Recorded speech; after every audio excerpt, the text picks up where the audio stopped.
use it to serve God, use it to pray without that. Ó máa jẹ́ pé ìgbà tí bá ti débi nìkan lẹ́sẹ̀ máa sá eré. That not until when I'm here, that is when you start running escape that you need to do. The prophet is coming today. That the prophet is coming today. We have something today. No, ìyẹn kì í ṣe ìsìn níwájú Olúwa. That is not worship in the presence of God. You must be able to do it diligently as expected of you. Ohun tí ẹ bá ti lè ṣe fún mi. Whatever you can do for me. Tí ẹ bá ti ṣe sí ẹni tí Olúwa lò mí pé kí n fi ṣe adarí níbí, it means ẹ ò ṣe nǹkan kan fún náà. If you cannot use that thing that you can do for me, you cannot also replicate it with the person that I put in.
fi ṣe umbrella sórí ẹ̀ ni.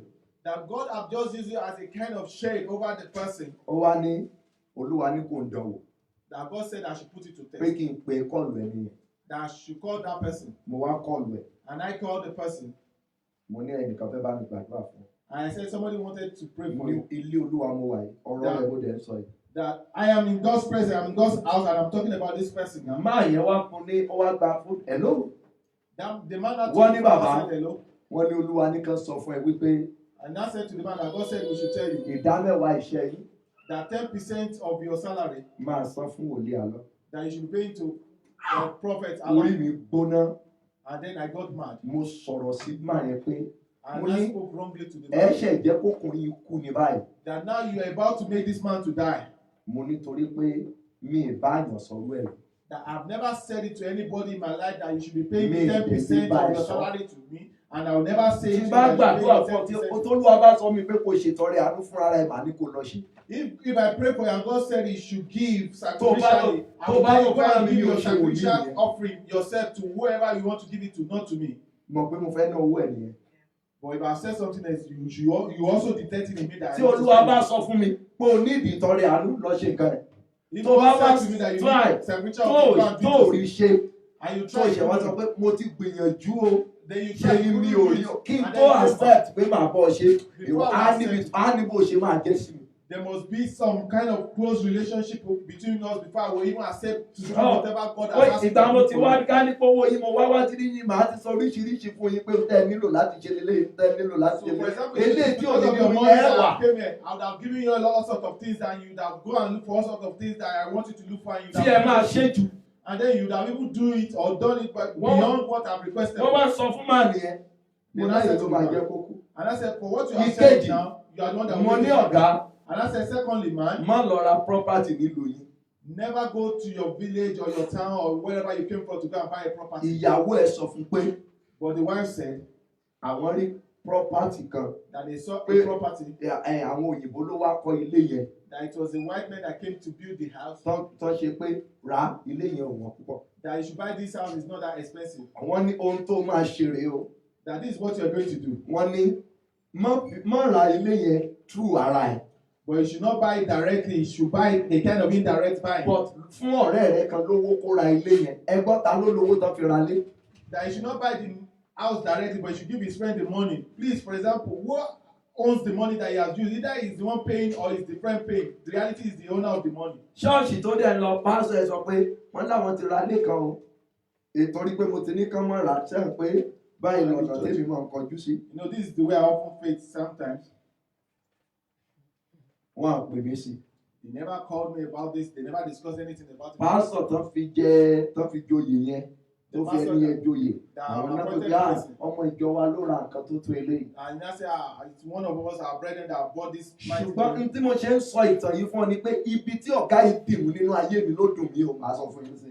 Why am I saying this is because of that branch or that particular place that person hold in my life. Èmi kàn lò yẹn láti fi gbà wọ́n níyànjú náà ni ó wá kan mi lára torí ibi tó filẹ̀ lára mi ì tí ì rí èèyàn sí lónìí. Mo láwọn èèyàn ńlá ṣùgbọ́n ibi tó lọ lára mi lára ẹ̀ ló ti ń wá kiri lónìí. That branch of me that person took away or that he departed away from me, I'm still searching for it up till now. So mi ì fẹ́ kí ẹ pàdánù àwọn àdúrà pẹ̀lú ọ̀rọ̀ àtòrí ọ̀fẹ́ tẹ̀ ní. I don't want to miss some prayer and some words because of the grace you have Màá gotten. fi bí odidi 45 minutes ṣàdúrà fún yín lálẹ́ tá a gbàdúrà lórí àkórí àdúrà kan tó lọ wá ní ká gbà. We are going to pray for about 45 minutes concerning some specific area that God has said we should pray. Now, but I'm ṣé rí sure- bó ṣe ralẹ̀ yẹn tó táwọn pásọ̀ yẹn lọ gbàdúrà. As he has finished buying the land or bought this property and they went to pray concerning it, Ìyàwó ẹ̀ tó ní kó mọ̀ sọ fún mi nínú ẹ̀ kọ́kọ́ dùn jù. the wife that he has told that he should not tell me was the happiest person. But ìyàwó èmi gan mo jẹ́ kó dúró nínú ilé ọkọ yẹn. I was the one that have made the wife to stay in that home, but it is the wife that said the man should not tell me. But ó gba àmọ̀ràn yẹn. And the man yield to the advice of the wife. Ibi tó bá dẹ̀ fẹ́ kí n dé mọ lára rẹ̀ náà ni màá dé mọ.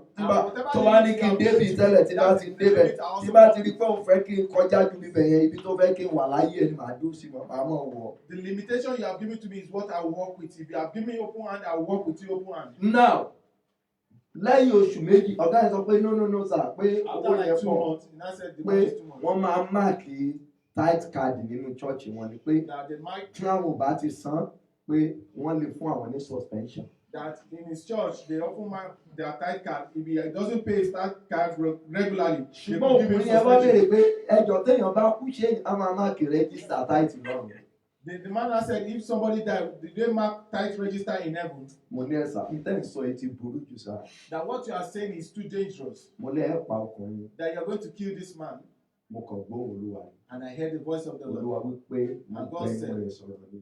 that I've just used that man to speak to you. Kì í ṣe ẹni tó mọ̀ o. He's not someone you know. Ó kàn dúró tì ọ́ ni o. He just stood beside Torí you. tí igi bá ń sọ̀rọ̀ sí ọ ò ní gbàgbọ́ àti pé tí n bá fara hàn lójú àlá ò ní ṣe. If I have revealed myself to you in the dream, if I've said this to you, you will not do it. And Pé if it would wọ́n have said fẹ́ it to pa you, abẹ́ rẹ̀ tó sá pamọ́ sí ni ò jẹ́ kó ti kú o. that they would have killed this man I'm talking about, it is because God have used you as a shade, or the person has run under you for a shade, as a canopy. That is why they've not been able to kill him. But ohun tó ti ṣe But what he has done, kò lè jẹ́ kó súnmọ́ mi dáadáa.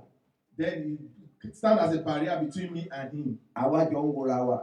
Then we begin to look at Lẹ́yìn it. oṣù kan tó fẹsẹ̀ kan ilé yẹn.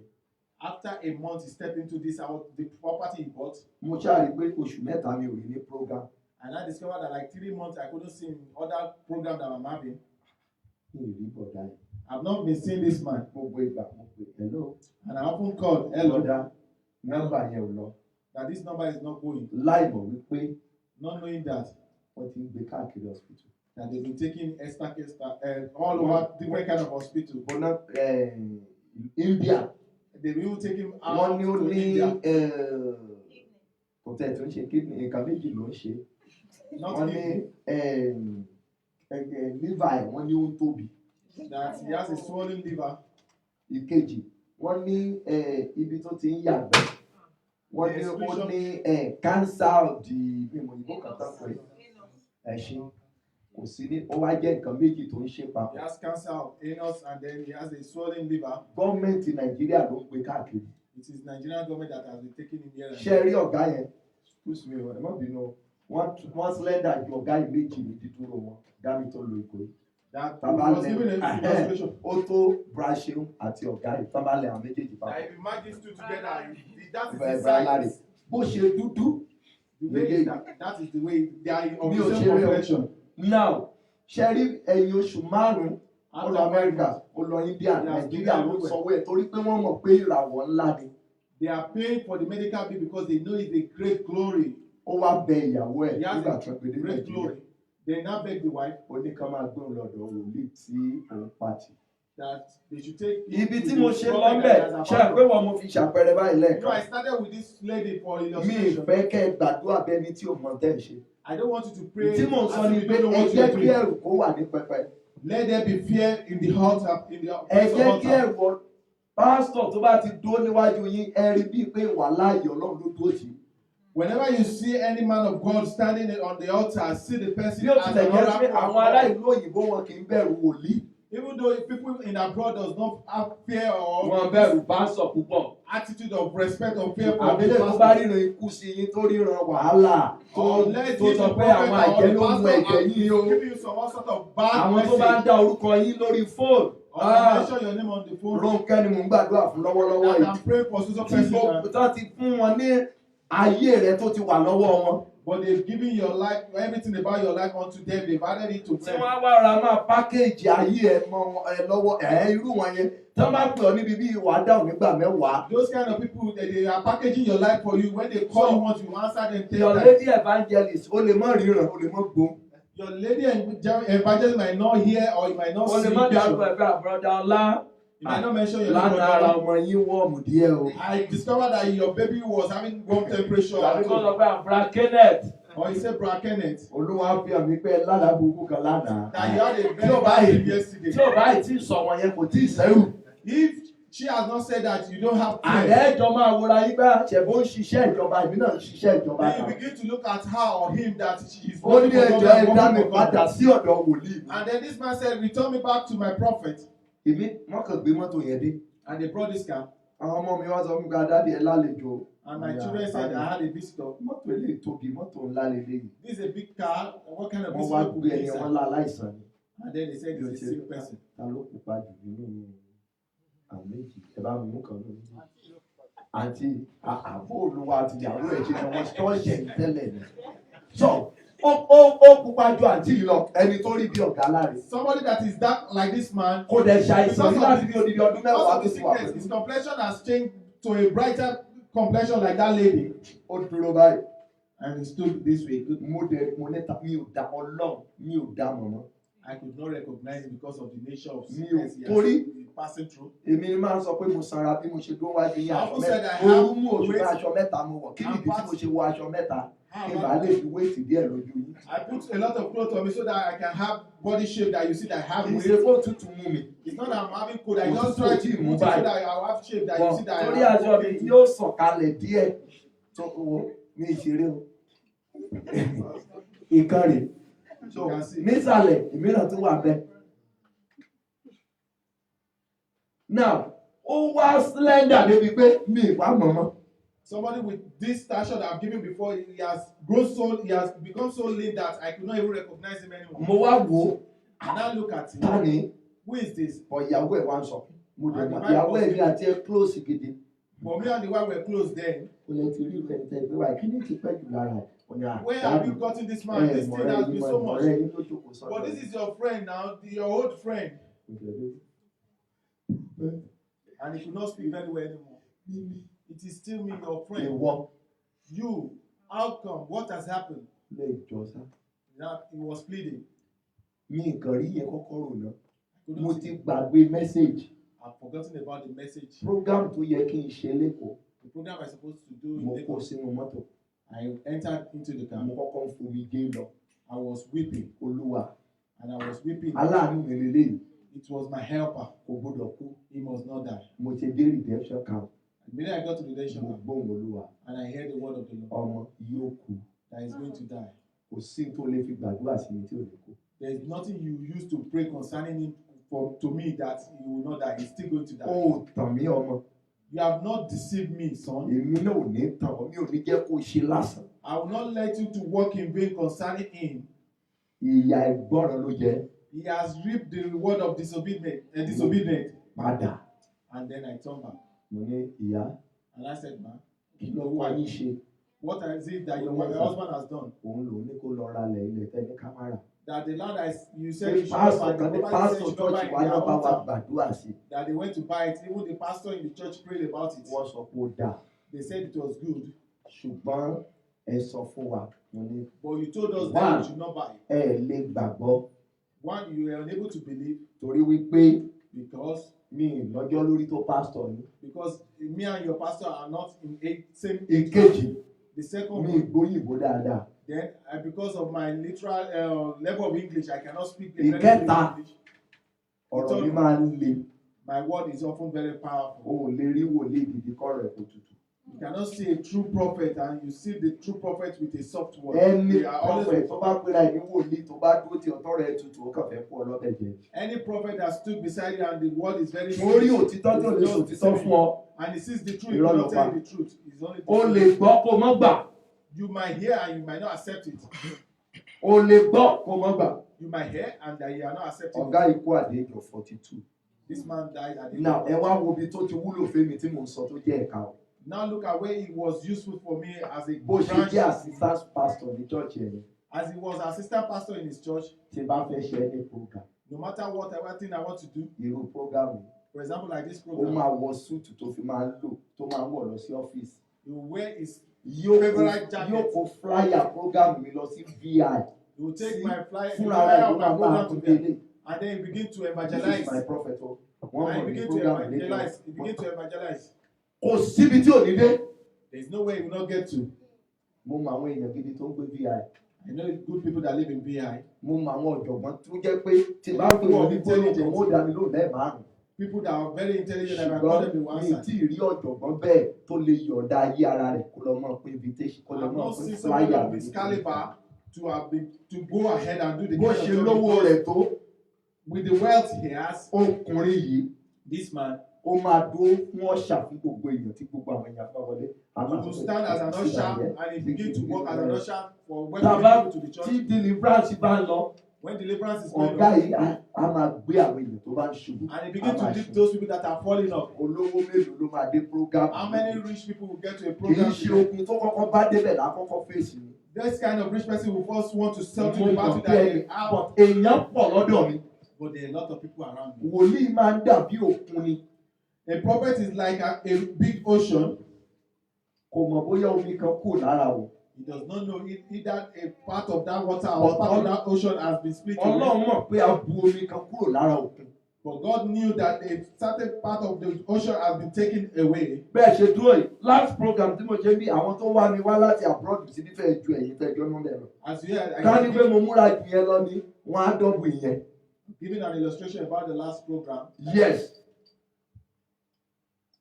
So bí òkun lọ̀rọ̀ àwọn wòlíì ọ̀rọ̀ àwọn pastor because tó bá jẹ́ pé wọ́n I gbé can give an illustration wọ́n of gbé the àṣà prophet. Ọlọ́run dání kò síbi táwọn àti èèyàn ò ní débẹ̀. There's no how, wherever they have, people will go. Mo fẹ́ kẹ́ ẹ ronú láti gbàdúrà. I want you to think so that you can pray. Mo fẹ́ kẹ́ ẹ dẹ̀ ronú láti dá Ọlọ́run mọ̀. Ẹ jẹ́ kí ẹ̀rù kó wà ní pẹpẹ. I want you to think so that you know God and then there is fear on the altar. Ẹ bá ti ìjọ tẹ́ bá ti ń wọnú bíbí. Whenever you come to the place Ibi of tó bá ti worship, pè ní ìpéjọpọ̀ lọ, ohun tó sọnù nínú àpọ̀lọpọ̀ orílẹ̀-èdè yẹn kò sí ẹ̀rù mọ́ lórí pẹpẹ. those are the things that is missing many nations. Wherever they call a place of worship, you should have fear, you should have regard for that place of altar. Àwọn ibi tó yẹ ká ti wá gbé ẹ̀rù Ọlọ́run sínú ọkàn àwọn ènìyàn lónìí, ọ̀rọ̀ ìtànjẹ tí ẹ fẹ́ gbọ́, kò lẹ́ẹ̀ lísìn sí láti máa gbọ́. And instead of them to give those words of God to them, they prefer to listen to those sweet words that will benefit them or that will please them. Ìyí dẹ̀ ń pa iná ẹ̀rù Ọlọ́run mọ́ yín lọ́kàn. And then this thing begins to quench the fear of God in your heart. Ìyí mú kí Ọlọ́run kó sún sẹ́yìn fún yín. And then it begins to create a gap or a barrier between you and God. Ọ̀pọ̀lọpọ̀ ìjọ lónìí Ọlọ́run kò wá síbẹ̀ mọ́ torí pé kò sí ẹ̀rù Many church, Ọlọ́run many bẹ̀. ministry today, God is not there again because there is no fear. Tẹ́ bá wo àwọn evangelist tó bá wà ní ọ̀dà adarí wọn, àwọn gan fún ara wọn ò bẹ̀rù adarí wọn. You see some evangelists that they are not even fearful of the person leading Ohun tẹ́ them. máa gbọ́ lẹ́nu wọn ni pé àwa náà lè ṣe bẹ́ẹ̀. What Tó you bá want fi me to ẹ̀fọ́ do is sọ̀rọ̀ that we ìṣẹ́jú can do méjì, it. We wàá can gbọ́ do it.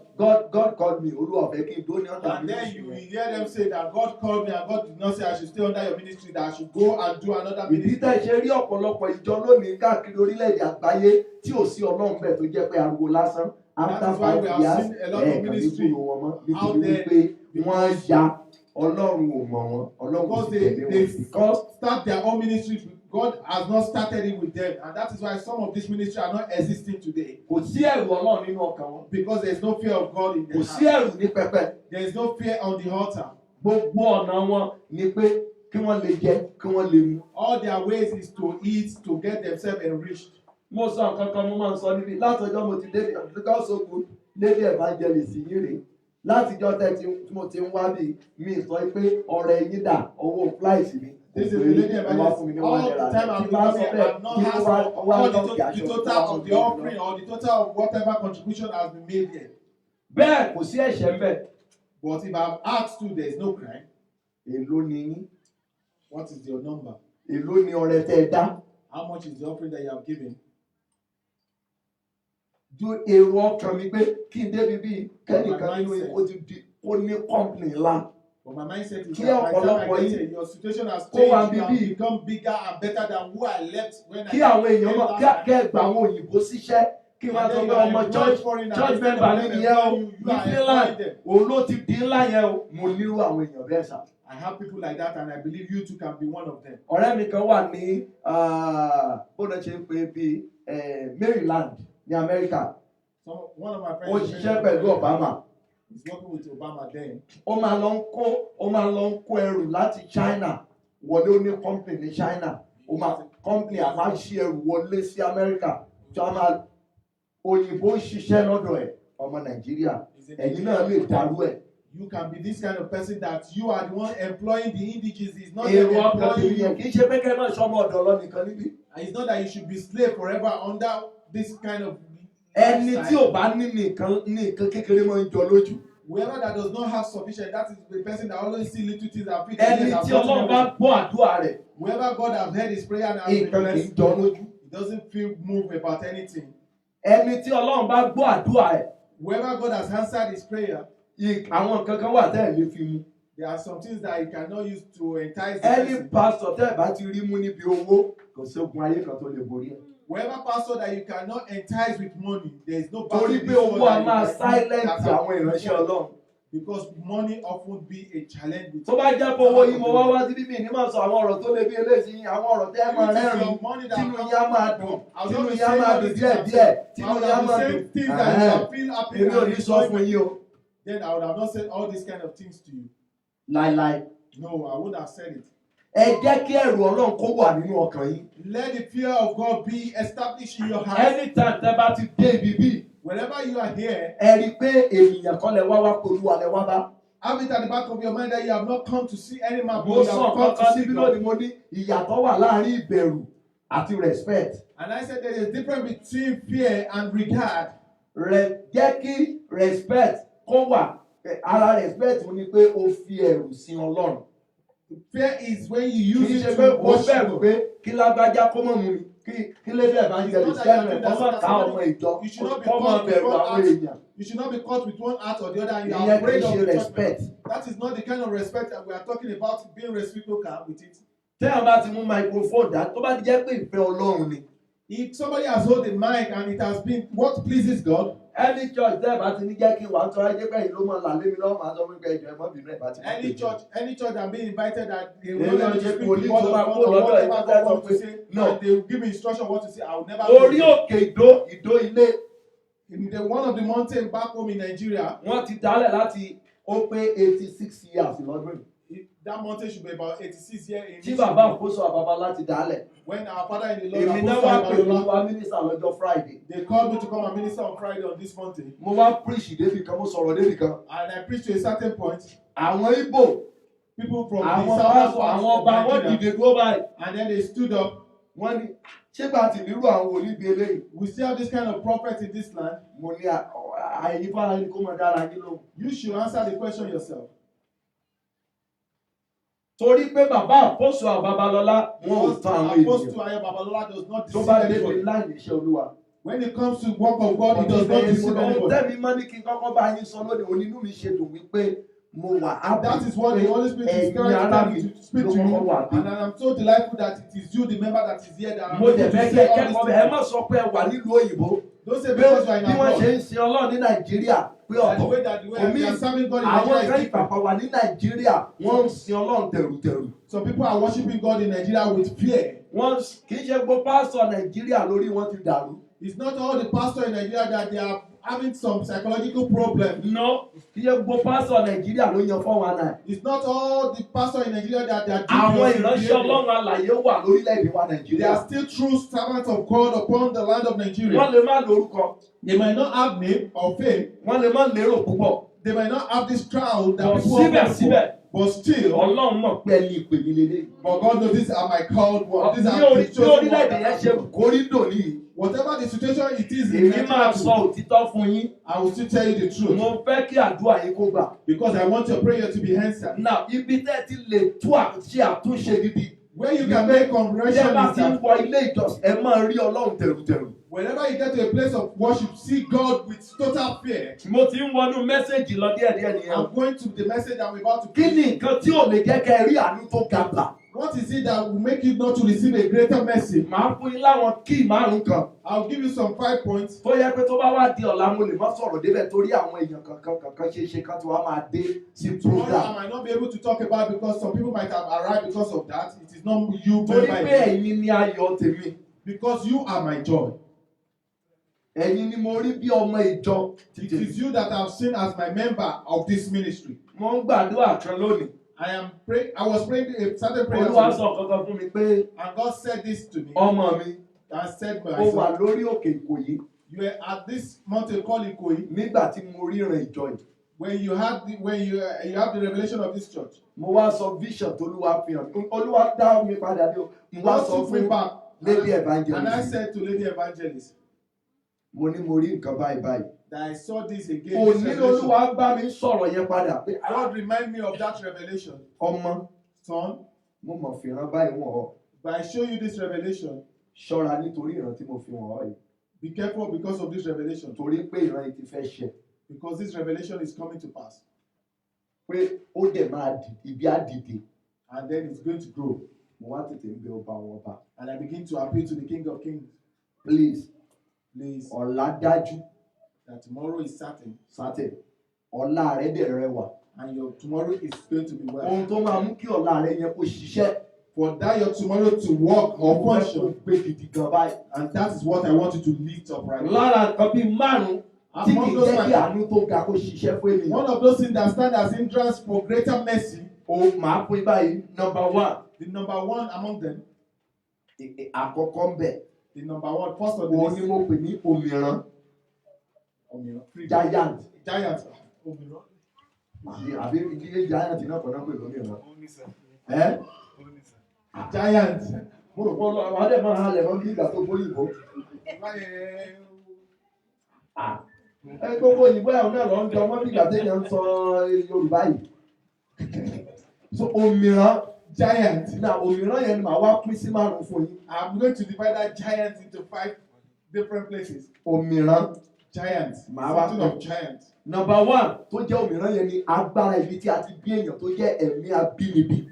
One of those giant things is the power of the place that you have been giving birth to. The thing that has to do with the place of your birth. Ẹ̀mí ibi tí a ti bí ènìyàn. That is the spirit that has to do with the place of your birth. Eléyìí máa ń jẹ́ ó máa ń ta ko ènìyàn láti jẹ́ kó rí àánú gbà. It often be as an antagonist for you to receive mercy. Number one lára ẹ̀ máa tún split yẹn. I'm still going to split that giant of that place of birth. Ara ẹ̀ ní agídí. Is stubbornness. Wọ́n ní ilé wa a máa ní agídí bẹ́ẹ̀ ni o. And then they say this adage of in our family house or in our family we often have a stubbornness. Ẹ̀mí agídí lọ́pọ̀ ìgbà jẹ́ mọ̀ kó máa ń ti ọ̀run àánú mọ́ èèyàn. Do you know the spirit of stubbornness often close the heaven or shut heaven upon people? Ìyàtọ̀ wà láàrin ké ká sọ pé ẹni yóò gba nonsense ojú pé ká sọ pé agídí ni. Àwọn nǹkan tó wà There's a lẹ́yìn difference máa between ṣe some papọ̀. people are principle minded, they don't take nonsense and they are stubborn. There's a Ẹni difference between being stubborn and tó bá principle sọ minded. ìtọ́ fún yín lónìí ẹ lè sọ pé agídí ló lò. Whoever has said the truth to you, you might say that he has used kind of stubbornness to say. Kó sọ fún ọ pé this is bí nǹkan ṣe gbúdọ̀ rí lélẹ̀. There's a difference when somebody sees the truth and tell this is the way he's supposed to see this is the reality. Orí tí ò dá o bá yàn gé ń tẹ́ ṣe ó dẹ̀ kù díẹ̀ káàtó. And the person say that this thing that you are doing need some adjustment. But that person that does not have initiative will say that person is so proud. He has Ẹ̀mí ibi tí a ti bí ènìyàn. That spirit of that place of your pet. Agídí. Stubbornness. Ǹjẹ́ àgbéyàn máa ń jogún ìjọra ẹni lójú nínú ìdílé? Do you know that sometimes stubbornness is an inheritance thing? Wọ́n á ní nílé wa. They say in our Èèyàn family. ńlá ni wá nílé wa ò bá àti ẹ̀ lówó. We have big people in our family even though we are not rich. Lọ́pọ̀ ìgbà a máa tilẹ̀kùn àánú tó ga mọ́ yàn. This thing that stand like a pride often shut heaven upon people. Nílé ẹ máa wo nílé wa a kì í má rí àwọn tí ò bá ti kàwé àwọn tó bá ti kàwé la máa má rí. There is this principle in our family because of our origin of birth we often marry people or engage with people that are educated. A máa ti ọ̀run ibi kó tó ga máa yé èèyàn. You often shut heaven of greatness upon people. Ẹ̀mí ibi tí a ti bí ènìyàn. The spirit of the place of your birth. Pé nǹkan báyìí náà máa ń ṣe nílé wa. That this is the way of life in our life. Bí ayé life. báyìí náà máa ń gbé nílé wa. This is the step they often take. A ò gba ṣíìtì nílé wa. That they don't take nonsense. Ẹ jẹ́ ìṣòro fún mi lọ́pọ̀ ìgbà tí ọ̀bá yàn ọ́ jẹ́ òlera àánú gbà. Oftentimes, if you have not been cheated upon, you cannot even receive mercy. Sometimes people need to cheat you so that you receive mercy. Lára ẹ máa ń kọ ìwọ̀sí gbogbo gbà wá rí pé. Oftentimes that you are being offended and you want to react that no, I'm not going to take this nonsense. Ẹni tó fẹ́ ṣàánú fún ọ lọ́pọ̀ ìgbà ó lè gbé ìwọ̀sí wá fún ọ náà kó wo pé bóyá o máa kọ́ ò ní kọ́. The person that wants to help you or even want to test you that okay, what about if I try to inconvenience you or embarrass this person? How would this person take this kind of embarrassment? Will you just take away or will you accept it? Ẹ jẹ́ ká ṣe ìwò. Let's even examine it very well. Bóyá yóò gbọ́ àbí ò ní gbọ́. Let's even see maybe this person will. Mo fẹ́ kẹ́ ẹ máa ṣe àpẹẹrẹ kẹ́ ẹ máa ronú tí mò ń sọ yìí ni o. I want you to be thinking along as I'm saying what I'm saying now. Mo sọ lẹ́nu ọjọ́ mẹ́ta pé ogun jà wá síwájú wa. That our forefathers they had some battle. Pé ogun jà wọ́n. That they had battle. Pé àbí ogun jà ẹ̀gbọ́n wa.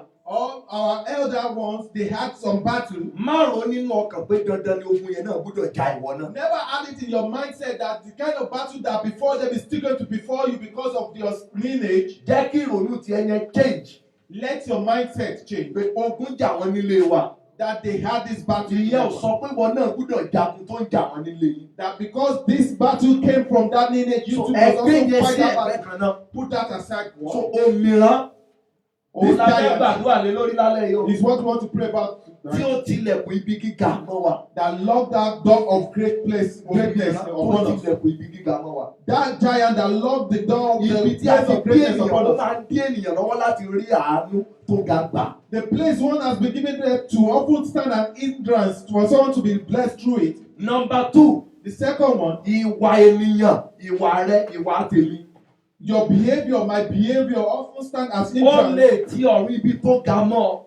Can also shut the heaven of greatness upon Wọ́n á you. ní kò mọ̀ bí a ṣe ń dúpẹ́. That he does not know how to be grateful. O lè ṣe lóore débi kan sọ pé kò jẹ́ kó fi bí sán fún ọ padà. You can help this person to a certain point and they will tell that Ìwà ni o. his behavior.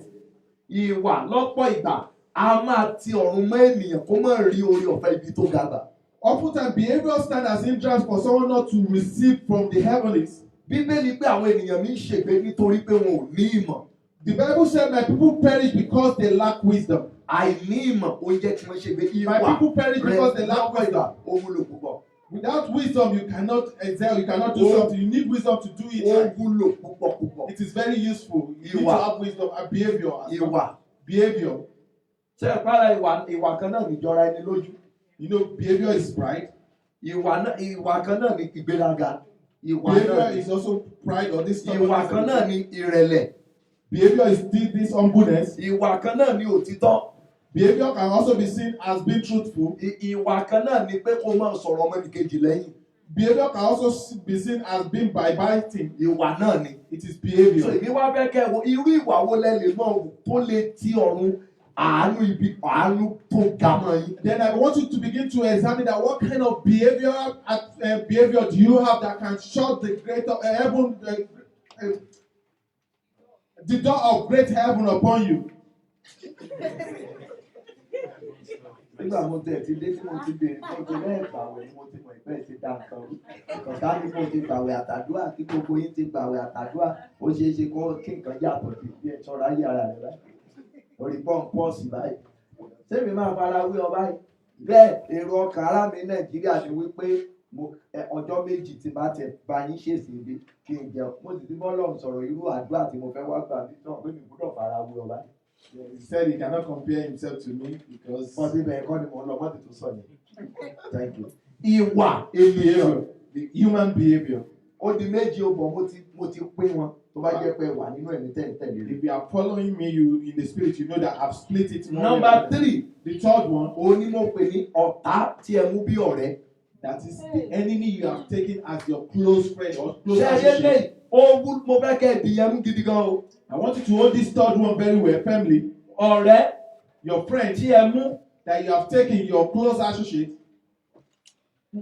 tó jẹ́ ọ̀tá yín. but then this person is your Ọ̀rẹ́ enemy. tó mú ṣùgbọ́n tó jẹ́ ọ̀tá ẹ̀ ni. This person that is your close associate or close or best friend, but still There is is your difference enemy. between friend and brethren. And he's trying to say there is a difference between a friend and a brethren. That is already yàtọ̀ sí Ará. ara. Ṣé ẹ gbọ́ mi báyìí? Ọ̀rẹ́ yàtọ̀ sí ará. That is there is a difference between friend and brethren. Now, àwọn tó yẹ kó jẹ́ ará fún yín, ẹlòmíràn mú lọ́rẹ̀ẹ́. Those that are supposed to be brethren to you, some people pick them as friends. Ará. Ilé Brethren. Olúwa náà ti ń lo ará. It is in God's house they use the word brethren. So kì í ṣe gbogbo èèyàn ló lè mú lọ́rẹ̀ẹ́ nínú church. It is not everybody you have to take as a friend in the church. Kì í ṣe gbogbo èèyàn ló lè mú lọ́rẹ̀ẹ́ nínú ilé. It's not everybody you have to take as a friend at home, your place Kì í of ṣe gbogbo living. èèyàn ló lè mú lọ́rẹ̀ẹ́ níbi iṣẹ́. It is not everybody as a place of work will be your best friend as Bọ̀ well. wá jẹ́ ará. But then they will be brethren or colleague. So ará o lè kí wọn. Good morning my sister. Colleague you can greet, brethren you can greet. But ọ̀rẹ́ But ni friend. ènìyàn máa ń bá sọ ìgbé ayé rẹ̀ ẹni tí tó yí ayé ẹ lè yé tó lè add to Your value best friend ayé is rẹ̀. that person that you have an encounter of what you are passing through and you can discuss with this person and that person will have the understanding of it because that person shares some similarity with Ṣé ẹ you. tún wo ìyàtọ̀ báyìí? Are you, Ará are you ní getting the ìgbéjọpọ̀ difference? ibi tí ẹ bá ara yín á pè wọ́n ní ará. where you have met each other, we call it a place of brethren or a multitude of friends. Now ará tó wá bá pàdé yẹn. That brethren that you have met, Tó bá sinmi lé wọn bí ọ̀rẹ́. you have relied on them, you have rested on them or Ohun tó ti trusted them. ọ̀pọ̀lọpọ̀ ọ̀run àánú ibi tó ga mọ́ ọ̀pọ̀lọpọ̀ nìyẹn. If you are relying on them, these are one thing, another thing that stands as hindrance that has blocked the heaven. Nítorí pé ọ̀pọ̀lọpọ̀ mú ará ó sọ di ọ̀rẹ́. Because some people took multitude or brethren as their friend. Bẹ́ẹ̀ ó dẹ̀ yàtọ̀ síra. But there is a difference between multitude Ó wà of bẹ́ẹ̀ brethren nínú as Bíbélì a o. friend. It's also there in the Bible. Tí ò bá sì ti pé Jésù jẹ́ Ọlọ́run nínú ènìyàn. If not because Jesus was a man in human, a God in Pétérù human form, ara ló yẹ kó wà, kò yẹ kó sí lára ọ̀rẹ́ Jésù. Peter should be among brethren. He should not be a friend or a close person to Jesus. Lọ́pọ̀ ìgbà ara lè pààyàn. Oftentimes, brethren will kill people, But ọ̀rẹ́ gidi but a true friend kò lè pààyàn. will not kill. Ọ̀rẹ́ gidigidi. A best friend, someone that you are very close with, Ọ̀rẹ́ your gangan intimate friend kò lè pa ọ́. will not never thought of killing you. Ẹni ibi tẹ́ bá ti rí ọ̀rẹ́ tán sọ pé ó pààyàn mọ̀ wípé ọ̀rẹ́ yẹn ara ló mú tó rò pé ọ̀rẹ́ ni. Whenever you have heard that an intimate friend killed his fellow friend, you should know that that person has not. There is no intimacy between them. There is just a brethren. The person has. Ọ̀rẹ́ gidi kò lè gba ìyàwó ọ̀rẹ́ gidi. An intimate friend will never take the wife or the wife of the other person. Ọ̀rẹ́ gidi kò lè gba ọkọ ènìyàn ọ̀rẹ́ gangan. A true friend will never, a true late woman of a relationship will never take the husband of his fellow sister. But ara But brethren tó farahàn bí ọ̀rẹ́ that appear as a friend, a true ó or lè intimate pa friend, ọ̀rẹ́ can ó lè kill. pa ìwọ tó pe ara ẹ̀ lọ́rẹ́. He can even kill you that you have chosen him as your best friend. Ó lè dá ọ dúró. He can even stop you from moving forward. Irú wọn máa lára ayé ẹ.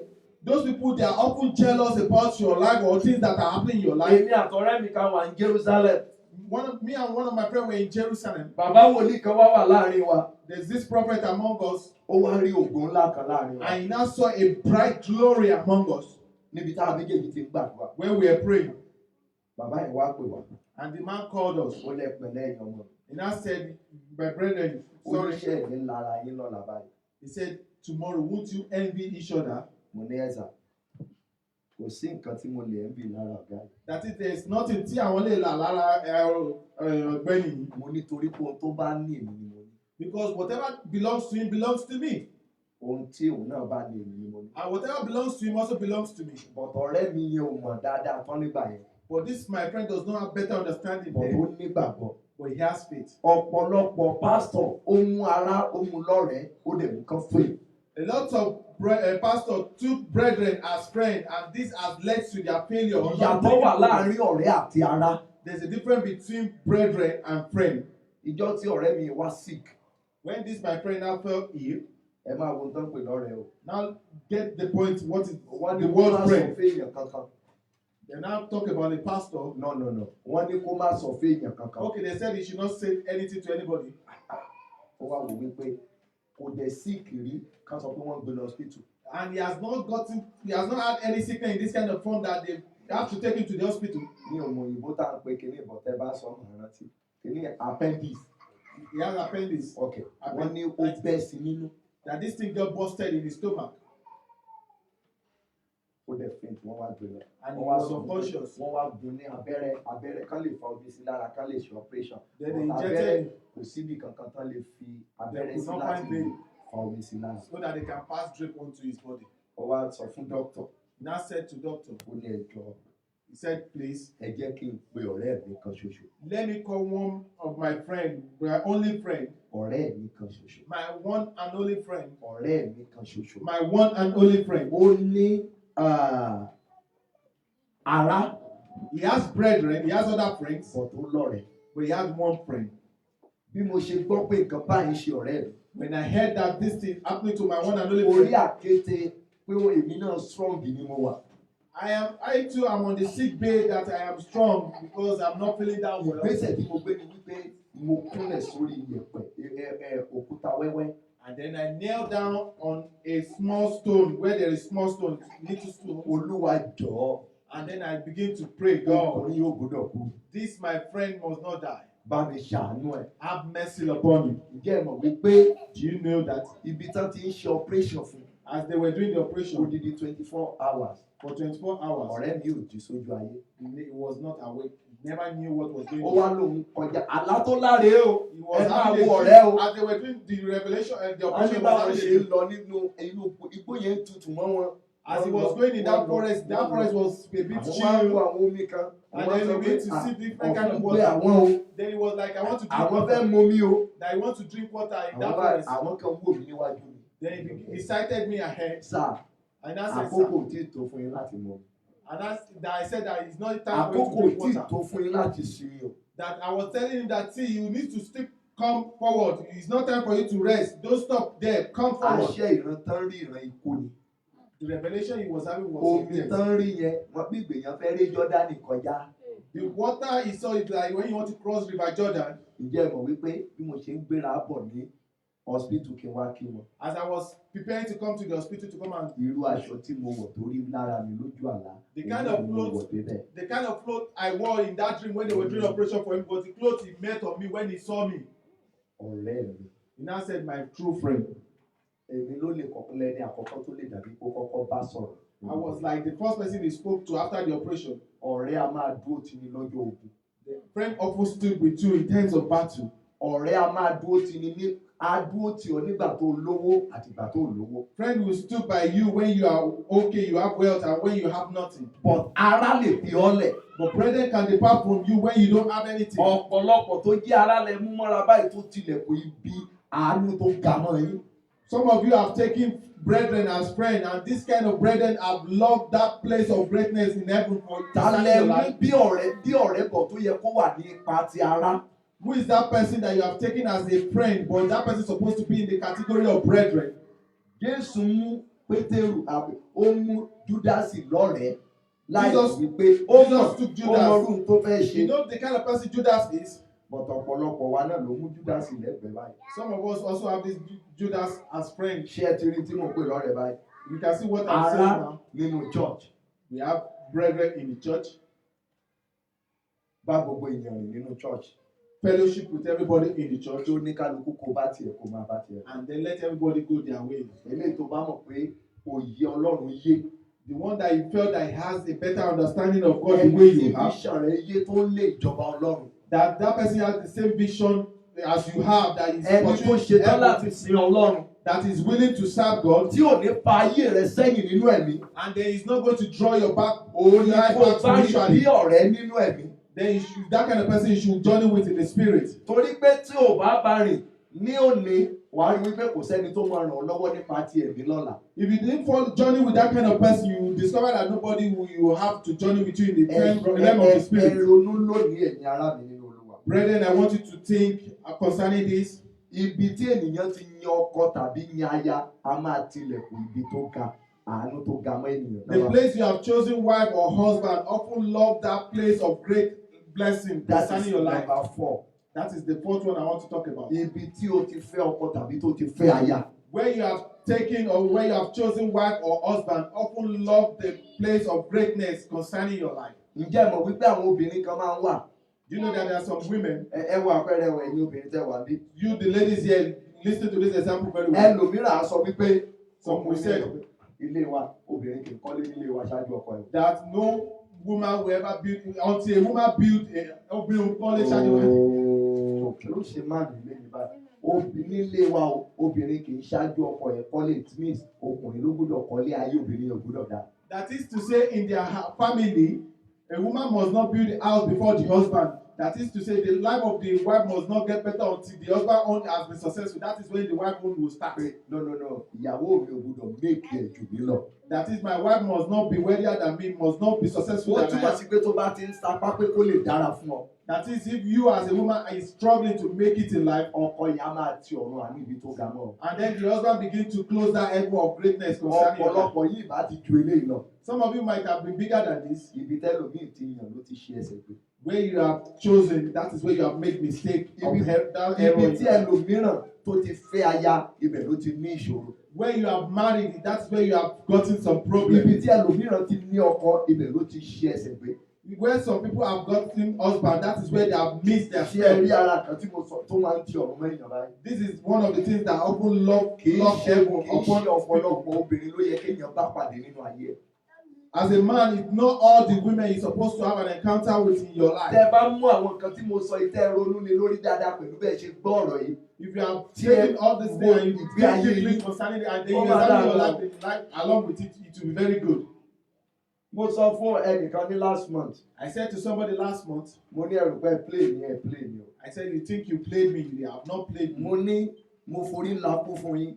I struggle, I put myself in line of death. Mo fi ara mi sínú wàhálà fún yín. I put myself in position of trouble for you Torí kí ọkàn yín lè balẹ̀. so that you can have peace of mind. O wá rí nǹkan kan tó lè fi san fún mi àfi ogun padà. Then you could not see anything to reward me back with it or Mo against ní this battle. ọjọ́ ẹkún rẹ kò tí ì ṣe mi. I said, the day of your weep is not today, it's still Torí pé ahead. ogun tí kò tí ì tán ni. Because it's a battle that has not been finished. Báwo lọkùnrin á ṣe máa sọ fún obìnrin wípé How come will a man be telling the woman, obìnrin kò gbúdọ̀ kọ́kọ́ lo mọ́tò nílé wa pé àwa ò kì í ṣe irú obìnrin. according to his own family image as a man, a woman must not use a car first. Bóyá wọ́n rí lára yín bí tẹ̀ tí màá rì. Maybe some of you are not married. Èmi máa fún ọ ní àmọ̀ràn. I will advise you, Àǹtí tó bá ní owó tó pọ̀ if you have money, tó tí màá rì. And you are not Ẹni tí ò married. lówó dání. pretend as if you don't have anything.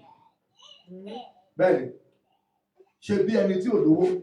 Pretend as if you don't have O anything. ní o. You have money, you Ọwọ́ are kò okay. ná. Now put it to test. Ẹni tó bá dúró ti ni nígbà tí ò ní, wàá rí wípé ìgbà tó bá ní yóò mọ̀ yìí.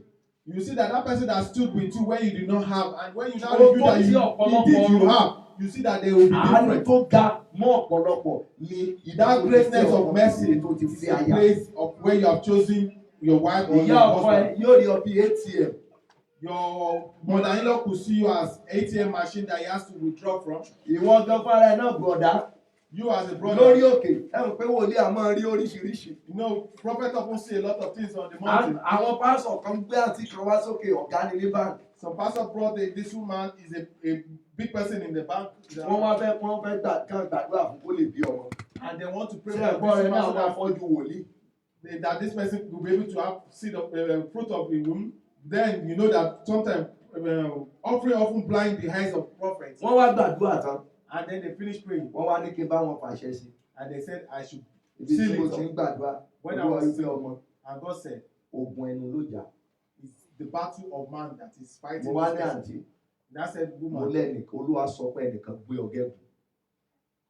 that somebody has caused you one way or the Mo other. ní ẹ̀gún yẹn ló ń jà ọ́ lónìí. It is that cause that is battling Mo with ní your life. aláàánú ẹ̀ ni ó fi omijé ṣépè fún ọ. That your divine helper has been the one that has waited to cause Mo ní you. ó gbàgbé oore tó ṣe ọ́, ó dẹ̀ fi ọ́ gẹ̀gùn. Because you've forgotten about the help this divine helper did Ìtàn for tí you. mo sọ And fún yín wà also that that person ó wà lórí caused òkè you. òdi òní o. Ẹ lè débẹ̀ kẹ́ lọ béèrè o. What I'm talking about is still on the mountain of Àǹtí yẹn ò lè Orio. gbàgbé mi títí Jésù fi máa dé. This one will never forget about me until Mo Jesus ní comes. àǹtí, And I said, àṣìṣe ńlá lẹ ṣe yìí o. it was a great mistake you made. Ó ní sá, mo tó ní ẹjọ́ sá. Àwọn onímọ̀ mú rò pé Bíbélì sọ pé our pastor used to preach that Said that gbogbo Bible ẹ̀ṣẹ̀ said ìgbà in ìmọ̀ ni that a ti fojú fò Pastor láti often gbọ́. preach that those Àwọn- things that you do àwọn not know kan wà, about when you commit Wọ́n them, gbúdọ̀ they sọ are prayed àdàbí about bí them. olórí bó ti wù kó jẹ́ aládùúrà tó. No matter how prayerful you are, some people must not say some things of curse upon you that or lay a Àfi curse tí upon ẹni yẹn you. ò bá àfi tí ò bá dúró tì ọ́ rí nínú ìjì àti ogun ayé ẹ̀. Unless if that person have not stood with you in terms of battle or in terms of whatever challenges you have passed through in your Ẹ̀gbọ́n life. kan tá tí ìwà sọ, Hear what this mo woman fẹ́ said. kẹ́kọ̀ọ́ bẹ́ẹ̀ ni ẹ̀yin I want ọkùnrin bíi tèmi I want you to have this lesson, you men àtẹ̀yìn àǹtí. and you women. Ìgbà yẹn ó nígbà tí fóònù kọ́kọ́ dé He said when the phone set just arrived tóun wà ní skul. that he was in school, Ó ní bàbá yẹn ra fóònù fóun. that this man Ó bought lé this phone. Ọlọ́run dẹ̀ ṣe ó lẹ́wà lóòótọ́. This lady is Ó máa beautiful. wá ń ṣe àrísò náà pè ní Nàìjíríà Then he ìjọba often do aristo a kind of ní Italy náà sexual relationship wọ́n ní or street money. walking the street. or we can call it prostitute or things like that. Wọ́n ní walk lójú títì walking in the street. Yóò já sí road walking. Ìbájẹ́ road walking ilé ìtẹ̀wá kan já sí pé. Now ẹ máa gbọ́ ó lóun fi mugun ó lẹ́ni tó bá ti fẹ́ gbowó jù lọ́wọ́ ẹ̀ tí ó máa ń já Now, owó whenever dáadáa. I want to collect more money as a lady that up for sex, Ó wá fi bàbá yẹn ó fi mugun Mugun 1 ó fi store number rẹ̀. He now spell the man's name with Mugun 1. Mi ò ṣeré ohun tó ń pa yín lẹ́rìn kì í ṣeré o. That is Ó wá ní Mugun mẹ́ta sórí fóònù. Then he now has this 3 group of people that he has tagged them that these are my shops. Ẹni tó bá ti fún lówó jù ló lo Mugun yẹn mo ní Mugun 1. Wherever she's able to exploit so much from, you can't categorize Ṣé ẹ̀ṣẹ̀ wà níbi pé kéèyàn fi owó kó fi bá obìnrin rìn papọ̀ tàbí kí obìnrin fi owó bá ọkùnrin rìn Is it papọ̀? a sin for a man to journey with a woman with money or a woman Ẹ journey with a máa man wo with money? ṣé ẹ mọ̀ pé mo ní mo fẹ́ kẹ́ ẹ kípìnlẹ̀ kó lè dára ni o. You can remember I said I want the foundation to be good. Àwọn ohun tí kì í jẹ́ kéèyàn rí àánú tó ga gbà. Those things that often stand as hindrance for you to receive greater mercy. Tó ti jẹ́ bí àṣìṣe tẹ́ fi gbọ́dọ̀ gbàdúrà nígbà tí That has elédè been as a ẹ̀ka yẹn mistake sọ lẹ́ẹ̀kan pé kólúwa kó fi ẹ̀jẹ̀ kó fi wọ fọ òkúta That wọ́n when fi interpreter wọ ọmọ bí ó ṣe gbé kú ṣe ló yẹ kó kó sọ pé olúwa fi ẹ̀jẹ̀ rẹ wẹ ìpìlẹ̀ ayé mi but òkúta tán mí nìyẹn náà òkúta is foundation náà but àdúrà yẹn ó ní mí That prayer lọ́kùn was bí like ọ̀pọ̀lọpọ̀. God should use his blood to wash the foundation of my life, and it was being used as an illustration of a stone. But Bíbélì dẹ̀ pé tí ìpìlẹ̀ bá bàjẹ́ ó ní kíni kí olódodo kí ó ṣe. then the Bible said, when the foundation is being destroyed, what should the just or the righteous do? Mugun 1, Mugun 2, Mugun 3. Then this lady has told all these people Mẹ́ta sórí fóònù rẹ̀. that these are my best Bàbá ayé náà wá ṣe tán. And this big man, Ìyẹn wọ tọ́ílẹ̀tì. he now went to Ó wá toilet. lóun fẹ́ tẹ̀ wo nǹkan tí di àwọn tó tiẹ̀ fi òun fẹ́ wo fóònù ẹ̀yàn bóyá ilé tó ń ra He fún want méjì lò. to spy on the Ó phone wá and jẹ́ àwọn see. fóònù ayé àdéhùn pé èmi náà lórí ẹ̀rí òtún ẹ̀ pé a mọ̀ bùjú báyìí. Bí And then- brown báyìí ní náà rẹ̀ Nokia and then òun the ní ìwò light- ayé ìgbà yẹn. then the light will say- 30,000 ẹ̀yìn ẹ̀ ló máa jẹ́ bátìrì. Rárá ẹ̀yìn ẹ̀ ní ẹni Nokia ni. But ẹ̀yìn rẹ̀ ló máa jẹ́ bátìrì ẹ̀ ló máa jẹ́ kéèsì. Tẹ́gbẹ́ tó bá dúlù yàn báyìí ó lè fọ́rí èèyàn Motorola. It's Motorola. ojúṣe Motorola Nokia ní kó lo ó níwo ó wúwo gidi gan báyìí olùdí ọjọ́ márùn-ún bátìrì ẹ̀ kò tí ì rọ́ọ̀dà. Tí yàtọ̀ wọ̀ jẹ́ wọ́kàn èsì náà làwọn náà kọ̀ ọ̀rá fọgbọ́n kù adìyà díẹ̀ sẹ́yìn ní ṣe We olúwa. have suffered in the ministry so Náà far. ló wá fi bó ṣe dá ẹ̀ ló ti Mugun 1, Mugun 1. As the man was dialing his number to see Bọ̀ what he ẹ̀ṣẹ̀ had pé been yóò doing. tán náà bí And yẹ́lò then the number tí ó of pọn the kọ̀kọ̀ phone was báyìí fóònù indicating. yẹn tó ń Muguwan ṣe is náà calling, Muguwan is calling, Muguwan is calling, and he was flashing. Muguwan is the one ló wá calling. wojú ẹ̀ dáadáa. And the man looked at the phone and who is Muguwan? Èmi The one lẹ́bi calling. Mugun store number ó tún wá èsì mọ̀ pé àbírọ̀ number ló ń pè pọ̀ tó ń ríǹgì.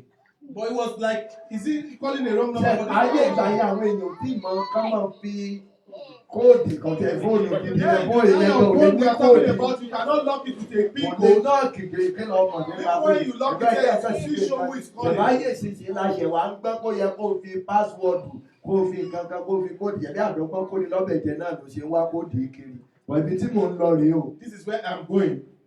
Ó wá mú fóònù lọ́ọ́ tẹ nọ́mbà rẹ̀ pẹ́pẹ́pẹ́. Bó ṣe fóònù ayé ìgbà yẹn ọmọ ẹgbẹ́ tó bá ti tẹ orúkọ tó bá ti wà ní sèfù kò ní ṣe ọ ní wàhálà tó bá tẹ 00 That if you have kìíní checked kan some nígbà bá number that ti is lè tẹ the same, méjì láti mọ̀ gbé. you bring the list of similar names with that number out. Mugun 1, Mugun 2 ti kọ́kọ́ jáde. As he was Nígbà dialing, tó and wà then he saw àtọ̀ tí lè tẹ́tẹ̀ one, nígbà wá tẹ̀ tán ní tiẹ̀ wá dó lórí Mugun 1. and then he now discovered that the number that he Fúnra rà had tí dialed ẹ ló was sọ. one. The woman confessed herself. Ó ní bàbá yẹn ó ní bó ṣe jáde nìyẹn nínú tọ́lẹ̀tì. And then when she came out, where's my phone? Where's my phone? It's my phone that is ringing. You want to pick up the phone back? Gbọ́ kí ló fi store nọ́mbà mi? And then the man now challenged her that, come, what did you store my number and name with on your phone? Kóòdì ẹ̀ He now said, I code it. o kóòdì nọ́mbà mi. And then the man now said, you Ó wá code kóòdì mine. nọ́mbà mi. Then he now used code, Muguwan to code my name. Pé gbọ́ Hear this. gbogbo àwọn tó yẹ kó mọ̀ fún ọ láyọ̀ láyé. Those that are supposed to give you joy on earth, Wọ́n á máa sá fún ọ ní òní ní ìdùnnú kankan láyé. they will be running away from you and you know either have joy in your life. Ìrọ̀lẹ́ ń pa. Because of that atmosphere, he said, no, you are lying, Àgbàbí tí man. wọn náà bá bá ní lájọṣepọ̀. Unless if you have not slept with me, trying to Èpè replicate yẹn ń jà tí yẹn dọjọ́ yẹn sá. that cause battle with that woman. Mo ní ọ̀rọ̀ For tó longer wọnú years. ayé ẹ̀ lélẹ̀. I said that was the cause that has entered your life. Ló wá ṣe ń béèrè àánú. And then you Mo ní begin, nà begin to ask for ọ̀dẹ̀ mercy. ṣọ́ọ̀ṣì báyìí. And then you have been going Wọ́n to wá church in the past. ìgbàlódé fún ọ. And they've given you this modern day Ìyẹn administration. òṣìkò ti gbọ́ pẹ́ níbì kan. But then your understanding has not been awakened that you have been caused somewhere in the past. Àwọn tó ṣẹ̀ríṣẹ̀rí kán bá gbà lọ́wọ́ rẹ ni kì í ṣe pé wọ́n fẹ́ àdìkún value ẹ̀. Those that you have met, they just met you because they want to collect from you, not that they Ṣèbí want wọ́n to rí ọ have nígbà you. tó wà nínú ìṣòro kí ló dé tí wọn ò ṣe mú ọ sọ́dọ̀. They saw you when you are having recognize battle. nígbà tó wà lọ́dọ̀. Why is it that they could not accept you now? Now they could not accept you because you are having problems. Ibo náà nìwọ náà ti yàn tó tilẹ̀ orí ọ̀fẹ́ tó ga mọ́. Where is it that you have decided or you have chosen from that is blocking the door of greatness? Number 5. The fifth one. Ó ní àwọn tí kò ṣetán láti ṣàánú fún àwọn èèyàn. Àwọn náà wọn kì í lè tètè rí àánú ibi tó ga jù. And it's those people that belongs to the category of they are not willing to help others. This kind of people also For example, difficult to be helped too. Ṣé à ń pé ibi bíi You know this place. iṣẹ́ tí ọ̀gá yìí ṣe ó ṣe é tọkàntọkàn. You know the work that this Mo man ṣe is àpẹẹrẹ doing. ni o. I'm giving an illustration. Àwọn kwaya ẹwọ́rú bọ́dá ṣe láti London Look at Brashon that came from the Lord. No. àbí bọ́dá Láre Balari. ẹjọ́ tó bá lọ ìlú abẹ́ fún nínú ìfèsì ẹ́ńbílòpù fún lára owó tíkẹ́ẹ̀tì. How much do you want to give to her? Èmi God sábà tẹ̀ fún mi pé ní God bless you gan tán.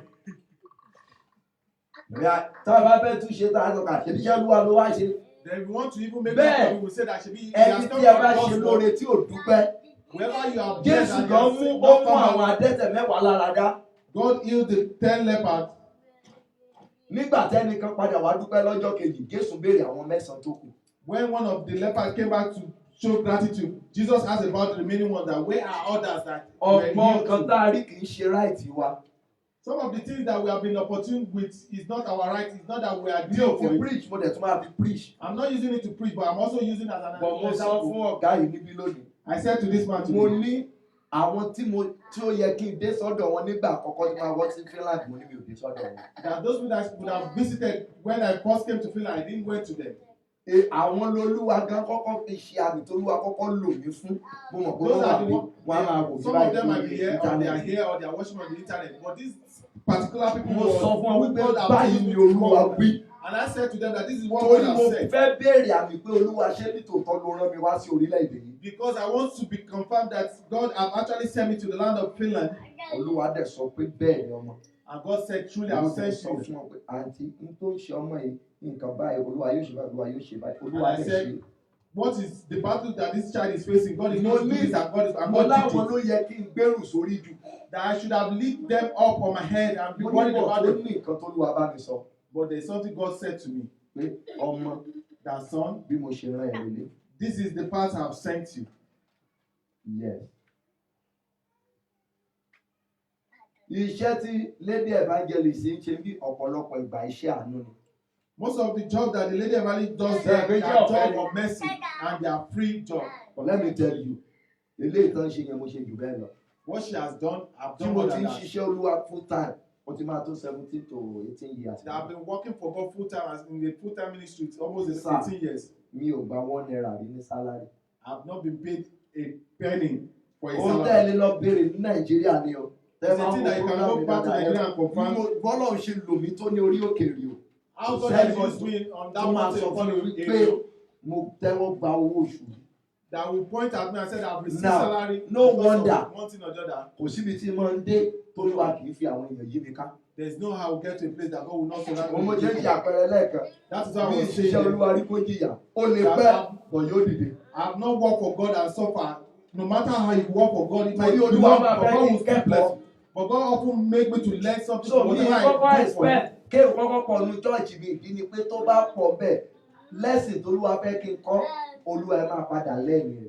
That is to say that my expectation is that people should be much in my church, and the lesson I'm supposed to learn when they're supposed to be few, I will not learn it. And then later I will still go back and learn those lessons I'm supposed to learn from the beginning. Àǹtí mi kan dúró tì mí for good 5 years ó máa ń gba ọ̀lù fún mi 200,000 per month. I was given an illustration of a sister that stood with me for over 5 years and he often paid the rent of a hall for about 200,000 for many years. Àǹtí dẹ̀ máa ṣe bẹ́ẹ̀ tán. And after she might have finished paying A lè it, má ju 25 and then we might be less than 25 or níbi tí 25. èèyàn ti fi 200,000 gba all. And this person has paid 200,000 naira to acquire this Lọ́jọ́ tá place. a pé 45 The day we were up to 45 in number, àǹtí ìjọba 30 minutes.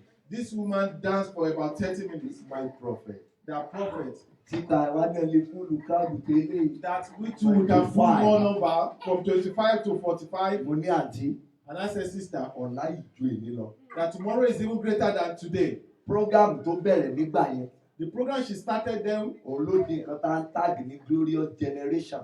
that is that same program we now tag Glorious Generation today.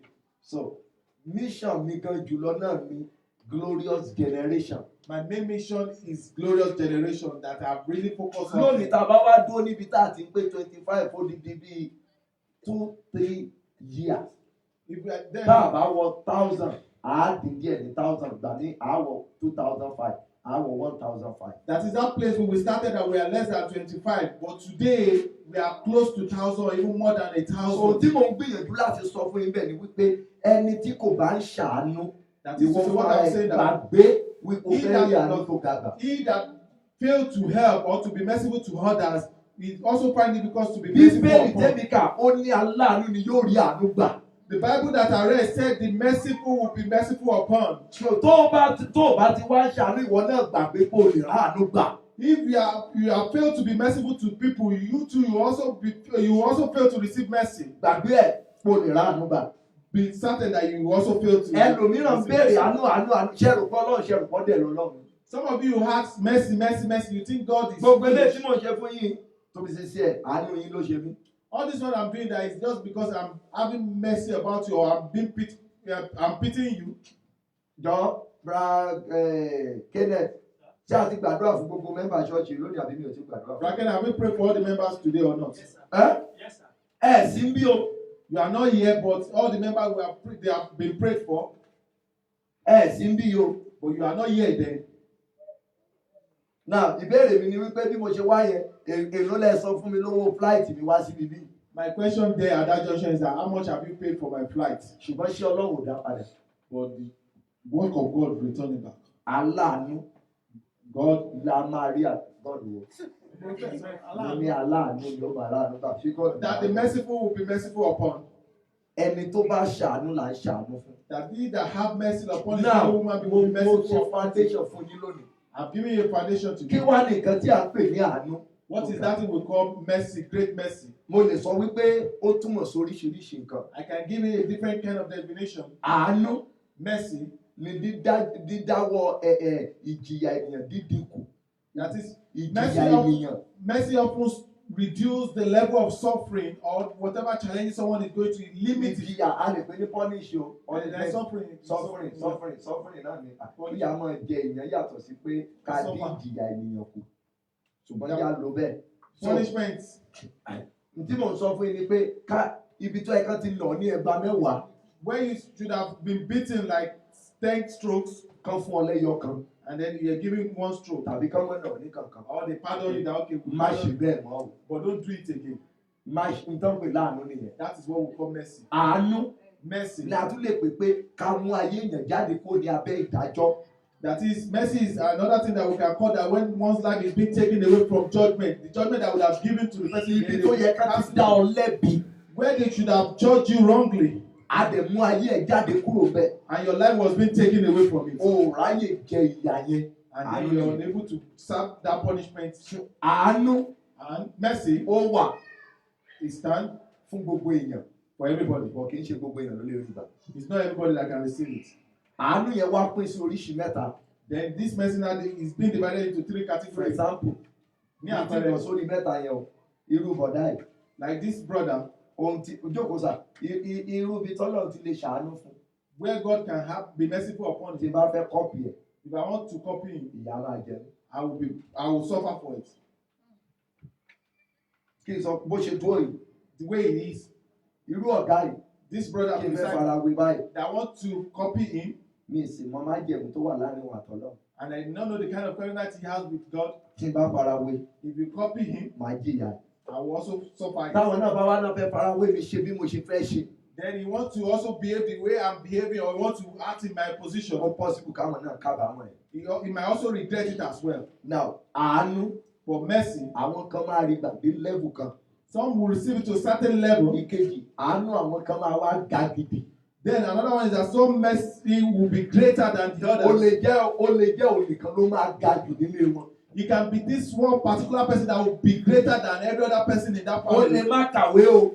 This person might be illiterate, But á mèkè ju gbogbo àwọn tó kù nídìílé but wọn. he will be the wealthiest person among that family. Àánú kan nìyẹn. That is another mercy. Eléyìí tó wá ń jẹ́ pé kí àánú kó ga The one that make mercy to be great ni kí ènìyàn kó rí nǹkan tí ò lẹ́tọ̀ọ́ sí kó rí gbà ohun tí ò yẹ ká bí wọn One make rárá mercy to be great. rárá. One make mercy to be great is when that thing that you are not qualified for, that thing that is not yours, but that person receive it. You have not worked for it, but Ẹni tí you ò yẹ earn kó it. bí ọmọ láyé The person that should have not given birth to a child on earth, tó ti ṣẹ́ ọ̀pọ̀lọpọ̀ àìmọye oyún that has aborted a lot of pregnancy, ṣùgbọ́n tí Ọlọ́run kọjú sí. but God turned onto this person.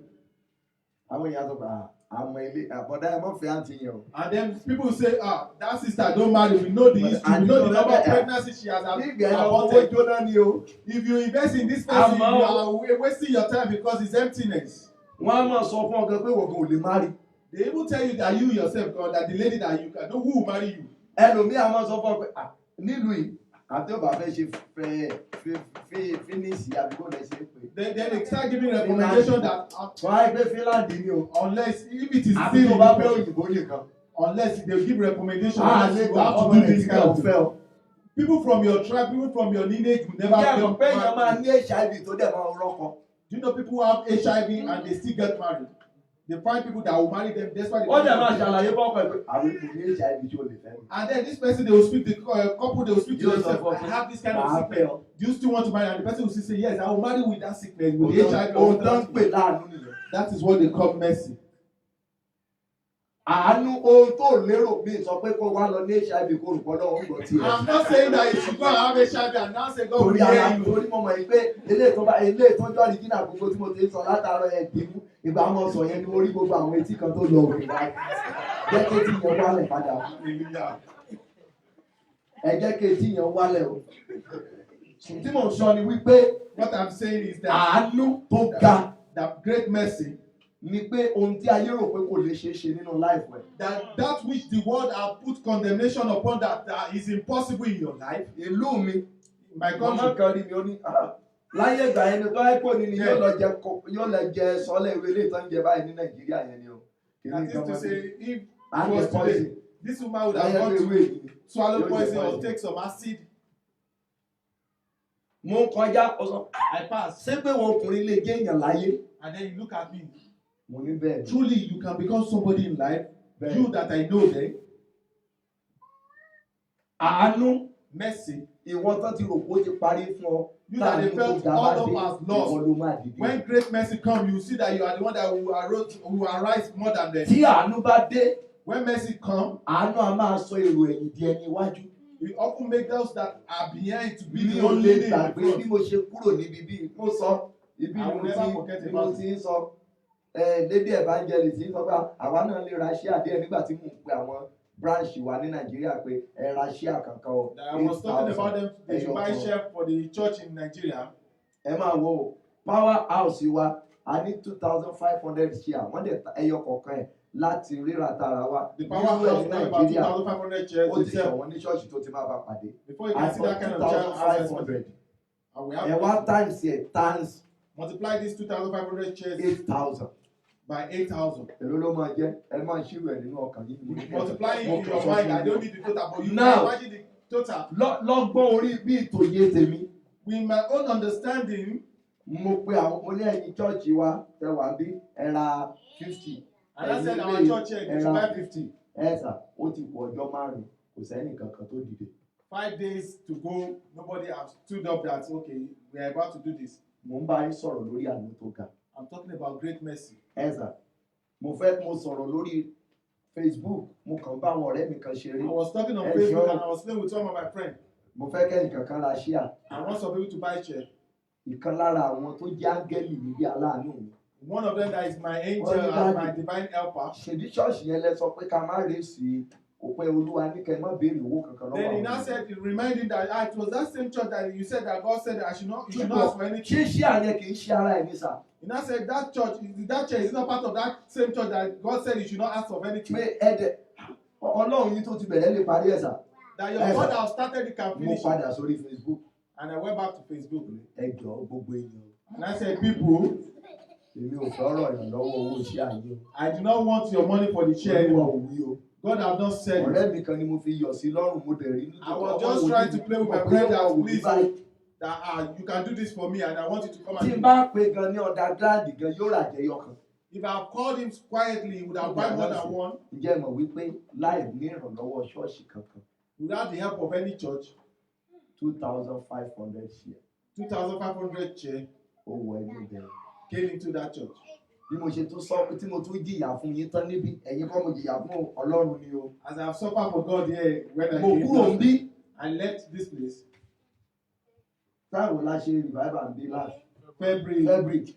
Mo ṣe kúrò February bí. March. Wọ́n tí ì péǹtì power house yẹn. Kò When tí ì I sí left here as iṣẹ́ of abẹ. February, then they've not painted it. The child was not there. Ó wá mo dẹ̀ ti sọ fÓlúwa máa commission ní May 25 ọdún tá a lò And tá a I've lò. been saying that we're going to commission the church as I've made this Mo year. fẹ́ kẹ́ ẹ wo bẹ́ẹ̀ ṣe gbàdúrà lọ́sẹ̀ kan yìí o. I want you to see, I want to show you how you need to pray for this week that we are here. Àwọn partners tí mo ní Those partners that I have, ọ̀pọ̀lọpọ̀ wọn ní vision tó pọ̀. they have my vision and they have Ṣùgbọ́n numbers. mò ń bẹ Ọlọ́run fún wọn. But I'm begging God concerning them. I expect bí 2,500 or more than that fún vigil. We're expecting about 2,500 or more than that for a vigil. Wọ́n wá rí pé àdúgbò yẹn máa ń gbóná. And they noticed that the environment of Mo ń bá yín sọ̀rọ̀ àánú tó ga kẹ́lì mọ̀ bẹ́ẹ̀ ṣe gbàdúrà. I'm talking about great mercy so that you Ìdílé mi ò ṣe ń dúró de èèyàn nìyẹn o. This is how I don't wait. This is the reason why I don't wait. Nítorí pé mo mọ Ọlọ́run tá à ń pè ní Ọlọ́run àánú yìí. Because I know this God that is called that merciful God. Bó o bá ṣe súnmọ́ Ọlọ́run yẹn tó ló ṣe máa dá Ọlọ́run sí. How close you are to that God, the kind of encounter you are, Ìlérí that's kankan the tó way lè you ṣe fún answer mi tí it. mo máa dúró lé lórí. There's no kind of promise that He will make for me that I will stood on it. Èmi ni mo lè ṣèlérí fún ọ kí n sọ pé mo máa dúró lé. It is me that will make any promise and I will say that I Ìyá will stand òdẹ̀ by ní it ṣe kúrò bẹ́ẹ̀. and I will not leave it. I will still stood by it that I made it for. Ṣùgbọ́n ìwọ lè wí tiẹ̀ kó sọ pé rárá. But you can say yours and change it and say, I'm sorry, it was a mistake when I Mo made that kúrò promise. níbí tán. And I Àwọn went yẹn to- wọ́n lọ ra fan. And then they went to go Fan and buy tó ń fẹ́ ó dàbí industrial fan, about five. They five. went to go and buy industrial fan like Níbi five tí èèyàn bíi 2,500 máa in wọ̀. a capacity of Ṣé 2,500. mọ̀ báwọn tó lọ ra fáànù wọ́n try. You know, those people that went to go and bought fan, they tried. Wọ́n to, ronú. they had a thought, they Bọ̀ think. nínú ọkàn mi lọ́rùn, But in my deeper mind, mo mọ̀ pé fáànù yẹn ò fit yìí. I know that that fan did not befit that auditorium. Mo wá lọ mo kàn bẹ Ọlọ́run. And then I Ọlọ́run begin to pray to God. jẹ́ ẹjọ́ láàánú ẹ̀. Let me receive from your mercy. Let me Jáde enjoy sí from mi Ọlọ́run. reveal yourself unto me. Let me feel your presence. Ṣẹ́rí ní okùn ọ̀túnla It's like That's 3 it, days. It's about 3 days before the commission. ni mo gba call. Then I received this call My prophet that my prophet, ní ṣe nǹkan gidi fún yín rí. I've never done anything good for you before. Ọlọ́run ti lò yín fún mi. But God have used it for me in the past. Pé mo sẹ́ndì tírọ́ọ̀kì kan sí yín nísìn. That I've sent a truck is on the way to your place now. Mo ní ẹjọ́ kí ló wà bẹ́ẹ̀. And I asked what is in that truck. Wọ́n ní tó bá dọ́dọ̀ yín. Until that truck gets to your place, Àánú tó ga. it's a great mercy. Bí wọ́n ṣe dé báyìí. When the truck arrived, Lára lọ́ọ̀yà tó wà lára pátánà mi. one of the lawyers that is among my partner, Wọ́n fún mi ní ìwé kan pé kí n máa kà.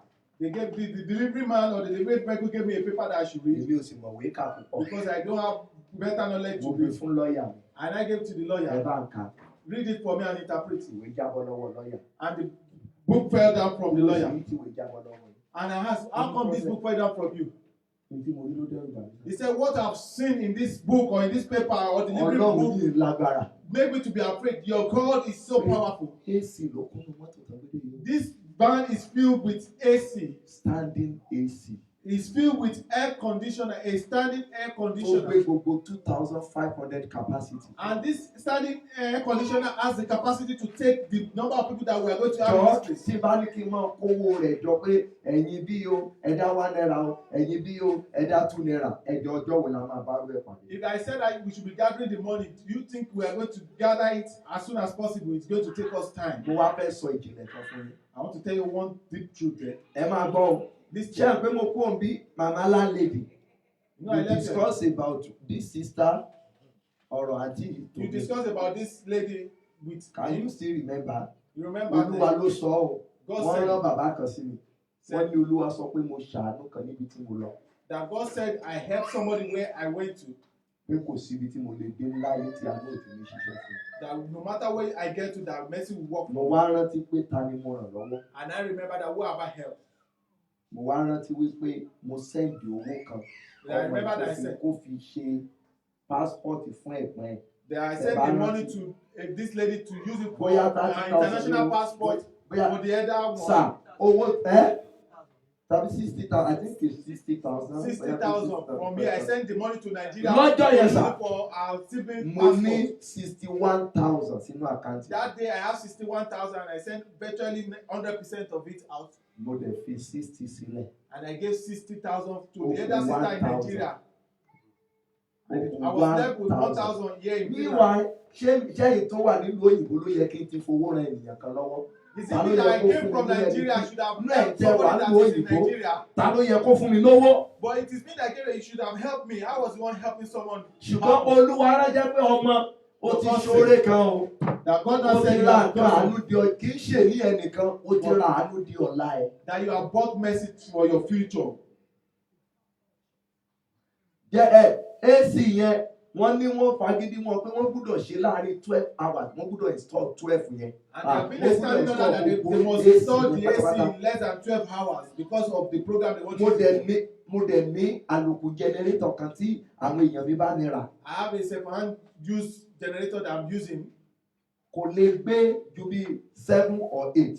You cannot even take more than 7 or 8 of But this nínú auditorium yẹn nìkan 18 ló dúró níbẹ̀ nìkan láìka àwọn AC tó máa wà nínú àwọn yàrá. Besides the one in the room, Standing the one the AC. standing air conditioner were like 18. They were fully standing. They were about 18 up and Wọ́n down. ṣe start generator báyìí. Immediately they powered the generator Tọ́tàn ìkíní ìkejì and ìkẹta. they began to put this Generator AC ó on kàn them. pack off lójú ẹsẹ̀. The generator just went off. Àti ní generator. Àti ní Okay. AC. We have generator, we have AC. No, we have AC but no generator. That is what I want to say. That Ọba jẹ́ is wà to say- fún ẹ̀tàn. Àti ní AC but ó kù generator. that is to say, he has a conditioner now which they wanted, but now they do not have Program generator dẹ̀ di power. ọ̀la. And they have like 24 hours ahead of them for the program. Ó kù 24 hours. About 24 hours before the program. Ṣé rí tí mò ń sọ fún ilé ẹ̀kan pé ọ̀pọ̀lọpọ̀ yìí fi ara ẹ mú wọn ní ọ̀rẹ́. That is the illustration I was giving, that some of you took brethren as a friend, but they are not your friend. Mo ní pásítọ̀ tó pọ̀ lẹ́yìn mi. I have pastors around me that they have the capacity to do, Ṣùgbọ́n mi ò rí ọ̀pọ̀lọpọ̀ wọn bí ọ̀rẹ́ mi. but I did not see them as my friend. Mo rí wọn bí ara. I see them as brethren. Bọ̀ mo wá lẹ́nìkan But I have somebody who tó jẹ́ pé ìran mi yé. that has the understanding of my vision, Ìran tèmi náà, ìran tòun náà yé èmi náà. and this person's vision, I also have better Mo understanding ní of ọ̀rẹ́. it. And I call this Mo friend. ní inú mi ò dùn. I said, I am sad, Pẹ̀lú mo ní testimony. and I had a testimony. Mo ní ṣùgbọ́n testimony yẹn wá jẹ́ bí ìbànújẹ́ lọ́kàn. That this testimony is like sadness in my heart. Mo ní wòlíì mi, òun máa ń pè mí ní wòlíì mi. He Èmi often máa called ń me pè my ní prophet. bàbá mi. Then I reciprocate by saying my father. He called me my prophet, I call him my father. Èèyàn ńlá kan wà wájú ẹ̀. There's this big person in his Wọ́n front, fi ẹni yẹn lẹ̀. and he left this person. Olúwa, With God, wòlíì mi wà nínú ìbànújẹ́. that if my prophet is in sadness, Olúwa bá ń pa á lẹ́rìn ayọ̀. Jẹ́ kí àánú ṣiṣẹ́ fún tán. let him be filled with joy. Let your mercy work in totality for him. Jẹ́ kí àánú ṣiṣẹ́ fún. Let your mercy work for him. Ibi tá a ti ń sọ yẹn lọ́wọ́. As we are discussing that, Èmi mo wá tún kúnlẹ̀ nínú ọ́fíìsì ibi tí mo wà. I knelt again in the office where I am. Olúwa ní kòríta kò yé mi. I said at the junction that I don't have understanding of, Jẹ́ kí àánú mọ̀ kígbe nítorí mi. let mercy begin to shout for me. Àdúrà mi kan nìyẹn o. That's one of my prayers. Ibi tí ó ti rí àwọn èèyàn Where people are tired, láti ràn mí lọ́wọ́. that they are so tired to Jẹ́ help kí me. àánú kó wá máa pariwo nítorí mi. Let mercy begin to shout my name. Let it be called upon me. Láàárín 24 hours. In less than 24 hours, Mo tún gba ìpè ayọ̀ kan. I received another call of joy again. Mo gbọ́ my prophet, And I heard my prophet, tomorrow is your birthday, tomorrow is your birthday. but I want to surprise you. I will surprise you. I have one gift for you. I have a gift for you. But ẹ rán àwọn ọlọ́pàá Send some police tàbí aid àwọn tọ́ọ̀gì or some ẹ fún wọn towns. lówó give them money. Kí wọ́n lọ sí Abraham Adesanya roundabout. That they should go to Abraham Adesanya Torí pé àwọn tọ́ọ̀gì kan wà bẹ́ẹ̀ tán ti stop nǹkan tí mò ń mú ránṣẹ́ sí yín. Because some hooligans are there that they stop what I'm sending to Mo you. wá wò pé kí náà lè fi ránṣẹ́ sí mi tí tọ́ọ̀gì lè. Then I begin to wonder that what is it that is sending to me that hooligans would have stopped them. Ẹgbẹ́ mọ́tò. And I said, my Ẹ bá mi friend, gbé àwọn tọ́ọ̀gì kankan náà. me too, I have some hooligans too. Let us go together. Kan lọ síbẹ̀. Let us go to that. Let them Nígbà go tó to máa that place. débẹ̀. When they get to that place, Wọ́n ṣètò mọ́ pípẹ́. Kí ló ṣẹlẹ̀ kí lẹ fẹ́? they settle the matter. Bàbá àlè sọ kankan sí o. And I said, man, daddy, we cannot say anything now. Ẹ ṣáà jáde.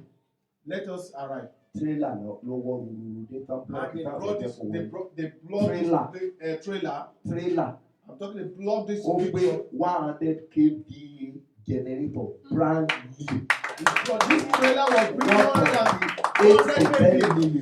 that is worth over 8 to 10 million. 100 kVA generator, brand new. That was what this hooligans had. Táǹkì ẹnìkan ní ó tó láti rí síbi táǹkì ọ̀tọ̀. Generator méjì mo rò pé wọ́n kó papọ̀.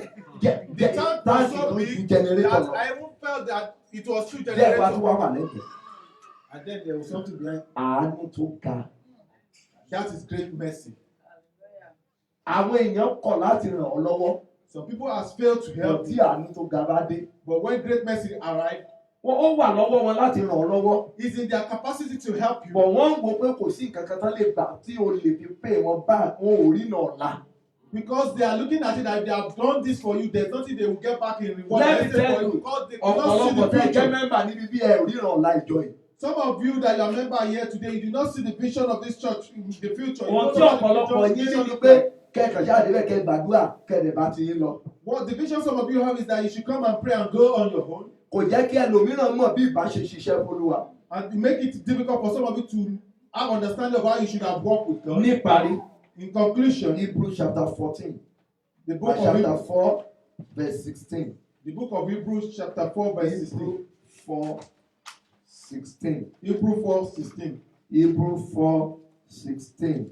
Ibi tá a ti Ìwé Hébérù 4. ẹsẹ̀ kẹfà. Nítorí náà, ẹ jẹ́ kí a wá sí ibi ìtẹ́ orí ọ̀fẹ́ pẹ̀lú ìgboyà kí a lè rí àánú gbà kí a sì rí orí ọ̀fẹ́ láti máa ranni lọ́wọ́ ní àkókò tí ó wọ̀. Ó túmọ̀ sí pé Hebrews chapter 4 verse 16.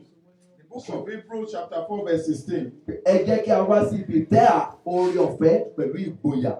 Náà tó bá ti ráàánú gbà. Worship with fear. Tó bá ti ráàánú gbà. When you have received mercy, Ìwọ náà lè máa rẹ ẹlòmíràn lọ́wọ́. then you begin to help others. Àánú tí mo rí gbà tó ga ló fún mi ní courage láti lè The máa great wá mercy síbí that I received, láti that lè is máa why I'm able to come here. bẹ́ẹ̀ yìí náà ẹ lè ráàánú gbà ẹ lè rí orí ọ̀fẹ́ gbà. That you too can receive this mercy and the grace as well. Kò sí tí Ọlọ́run kò lè ṣe.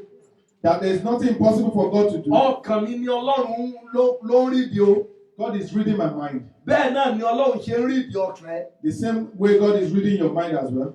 Tó ṣe ń rídìí ẹ̀ báyìí. And He's reading it right now. Kí ni Ọlọ́run máa wò tó fi máa jàánú tó ga fún ọgbọ̀dá? What is it that God is going to examine with you and is going to bless with Ẹ you? má gbà síbi tá a ti máa bẹ́ẹ̀ dúró díẹ̀ lálẹ́ nìyẹn. Ṣùgbọ́n ẹ jẹ́ ká wọ ẹyọ kan sí. Let's look at another one. Àáka ọ̀nà méjì sí ní Báíbù. We're going to read about Mo two sọ places fún in yín the pé Bible. ní tí mo bá yín gbà yín níyànjú lónìí tẹ́ ẹ bá mu lò láì gbàdúrà gan àdúrà yín ti gbà.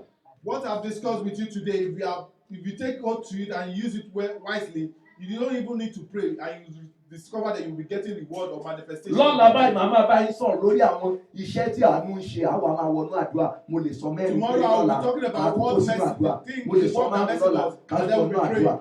I might talk briefly on it and then we'll begin to So pray. àmọ̀ pé ará ìta la fẹ́ máa bá sọ̀rọ̀ nígbà Then yẹn. we know we are talking to the outsider. Second Samuel. The book of 2 Samuel. 2 Samuel chapter 24. The book of 2 Samuel chapter 24. 2 Samuel 24. Tàbí Psalm 86 line 5. Eléyìí tẹ́ bá kọ́kọ́ rí bẹ́ẹ̀. Ìyá tó ń ka Bíbélì fún mi kò tiẹ̀ wá lónìí. It's good. This Psalm 86 line 5. Nítorí ìwọ Olúwa ó ṣeun ó sì múra láti dáríjì ó sì pọ̀ lí àánú fún gbogbo àwọn tí ń ké pè ọ́.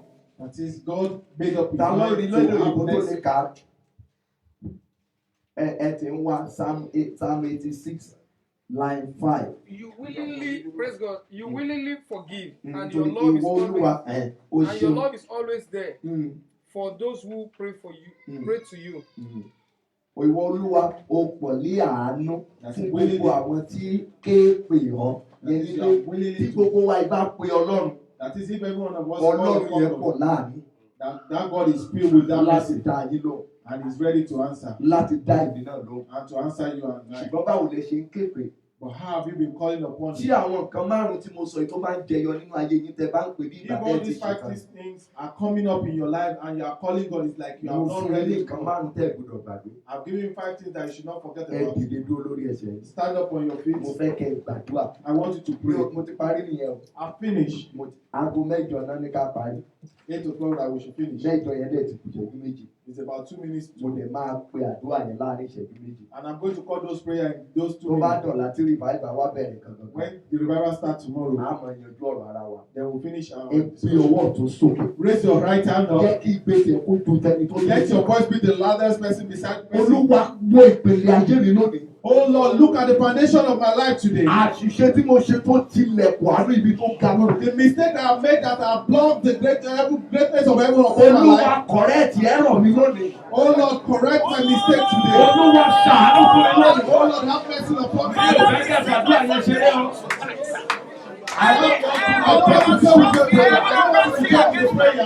Olúwa ṣàánú fún mi lónìí. Oh Lord, have mercy upon me. Àṣìṣe tí mo ti ṣe The mistake that I've made tí ó tilẹ̀kùn ní gíga. that has blocked the door of greatness, Àánú ibi tó ga mọ́ mi. the mercy of greatness, greater than Àṣìṣe tí mo ti ṣe the mistake that I've made tí ó ti ọ̀run àánú ibi tó ga mọ́ mi. that has blocked the heaven of greatness upon me. Olúwa ṣàánú fún mi lónìí. Oh Lord, have mercy upon me. Olúwa wọ ìpìlẹ̀ mi sàn lónìí. Oh Lord, heal my foundation. Olúwa ṣàánú fún mi. Heal my foundation. Ṣàánú fún mi. Have mercy upon me. Ṣàánú fún mi. Have mercy upon me. Ṣàánú fún mi. Have mercy upon me. In Jesus' mighty name we pray. Amen. Àdúrà yẹn gbà fún yín lórúkọ Jésù. Amen. Ẹ wá gbé ọwọ́ méjèèjì sókè. Raise your 2 hands up. Òmìrán àjogúnbá lára mi. That sign of a dark giant of inheritance in my life. Òmìrán tí mo jogún nílé wa. That giant of inheritance that I inherited Tí in ó my ti family ọ̀run àánú gíga mọ́ ayé mi. that loved the heaven of great mercy in my life. Jáde kúrò lára mi. Get out in my life. Wọ́n fi àdúrà yẹn ṣeré o. Don't joke with that prayer. Òmìrán tí mo jogún wá. That giant that I inherited, Àbẹ̀wò àdúrà padà bẹ́ẹ̀ láàárọ̀ ọ̀la. I'm going to start praying from there tomorrow. Or tomorrow evening. Òmìrán tí mo jogún wá. That giant of inheritance that I inherited in Ilé my bàbá mi. father's house Tí ó ti ọ̀run àánú ibi tó ga mọ́ mi. that loved the heaven of great mercy in my family. Olúwa ti dé. Oh Lord, Lord. Olúwa tí òmìrán yẹn jáde lára mi. Push that giant away from my body. Tí òmìrán yẹn jáde. Push that giant away from my Nínú body. ayé mi. In my life. Ẹ bẹ̀rẹ̀ sí gbàdúrà. Begin to pray. Ẹ gbàdúrà. Begin to pray. Ẹ bá bá àwọn ọba sọ̀rọ̀. Come to the Father. Ẹ bá bú àwọn ọba sọ̀rọ̀. Come to the Lord of Lords. Ẹ bá bá àwọn ọba sọ̀rọ̀. Come to the Lord of Ẹ Lords. bá bá àwọn ọba sọ̀rọ̀. Come to the King of Kings. Ẹ bá bá àwọn ọba sọ̀rọ̀. Come to the King of Kings. In Jesus' mighty name we pray. Ẹ gbàdúrà yẹn tẹ́ mi lọ́rùn. You have not prayed it to my satisfaction. Ohun tí mo jogún bá. That thing that I inherited. Olúwa ṣé ìwà mi ni òmìrán inú ayé mi? Is it my behavior that is that image or that giant in my life? Tàbí àwọn tí mò ń bá rìn ló jẹ́ òmìrán inú ayé mi? Or those that I journey with are this giant image in my life? Àwọn ará tó yẹ kí n mú ní ará tí mo mú wọn lọ́rẹ̀ẹ́. Those that I'm supposed to have taken as brethren, I took them as friends. Ṣé àwọn ní ẹ̀mí òmìrán wọn wà lára mi? Is it them that there are this image of giants in my life? Ẹlòmíràn ní mi lè kọ̀hún sí bírọ́dà mi lẹ́nu. One will say that I cannot disobey, I cannot turn down whatever my brother has said. Sísítà mi lẹ́nu. I cannot turn down whatever the speech they have said. Mi lè kọ̀hún sí ọ̀rẹ́ mi yẹn I lẹ́nu. cannot reject whatever he has said. Ohun tán bá ti sọ fún ọ náà ló ṣe. Whatever they say to you is what you are going to do. Wọ́n ti ọ̀run àánú mọ́ ẹ. They block your heaven of Ẹ̀nà ọwọ́ mercy. méjèèjì sókè. Raise your 2 hands up. Òmìrán tí ó ti ọ̀run àánú tó ga mọ́ ayé mi. That giant that have locked the heaven of great mercy in my life. Òmìrán ibi tí a ti bí mi. That image of inherited in my family's house. Òmìrán ibi tí a ti bí mi. The image, that giant of that place that tí ó ti ọ̀rọ̀ àánú ibi tó ga máa yé mi. that have lost the level of greatness in my life. Olúwa ti jáde lára mi. Push it away from my body. Olúwa ti jáde nínú ayé mi. Push it away from my body. Òmìnira tí mo gbé gbé. That is my confidence that I Ẹ̀yin inherited. tẹ̀ bàbá nílé ìyá mi. That I inherited from my Ọlọ́run father. ló wá yé mi. That is living in my life. Ẹ̀jọ̀ ìgbàdúrà. Yeah. Olúwa ti jáde láyé mi. Send it out in my life, Olúwa Lord. ti jáde. Lord, send it out in my Olúwa life. ti jáde. Lord, send it out, send it out, send it out, send it out. Olúwa ti jáde. Lord, send it out in my life. Olúwa ti jáde. Send it out in my life. Olúwa ti jáde. Lord, send it out in my life. Send it out in my In life. Jesus' mighty name we pray. Amen. Àánú pọ̀ lórílẹ̀-èdè yìí. There's a lot of mercy upon this land. Òtítọ́ ni mo sọ fún yín o. There's a lot of mercy upon this land. Àánú pọ̀ gan. There's a lot of mercy. Ṣùgbọ́n tó bá ti rí gbà kò síbi táyé ò ti ní gbà ọ́. Whenever you have received it, there's no way you will not be tolerated. You'll be tolerated everywhere. Àwọn èèyàn kan pè mí ní kọ́ńtírì kan ní Europe. Some people call me in some country in Europe Wọ́n ní prophet. and they say, Ìwé prophet, máa bọ̀ lọ́dọ̀ wa. that we should come to our place. Ẹ ní ṣe wàhálà. You are not going to struggle. Mo lẹ́ ṣe. And I said, thank you. Wọ́n ní kí ni mo gbé kí ni àwọn ará Finland gbé fún mi. Now, what is it that the people in Finland has given unto you? Mo ní wọ́n gbé nǹkan fún mi. That they have given something to me. Ẹ mọ̀ tẹ́ gbé fún mi. Do you know what you have Wọ́n given? pè ní àánú. You have given me mercy. Ṣẹ̀rẹ́ ẹni tó bá rà àánú gbà.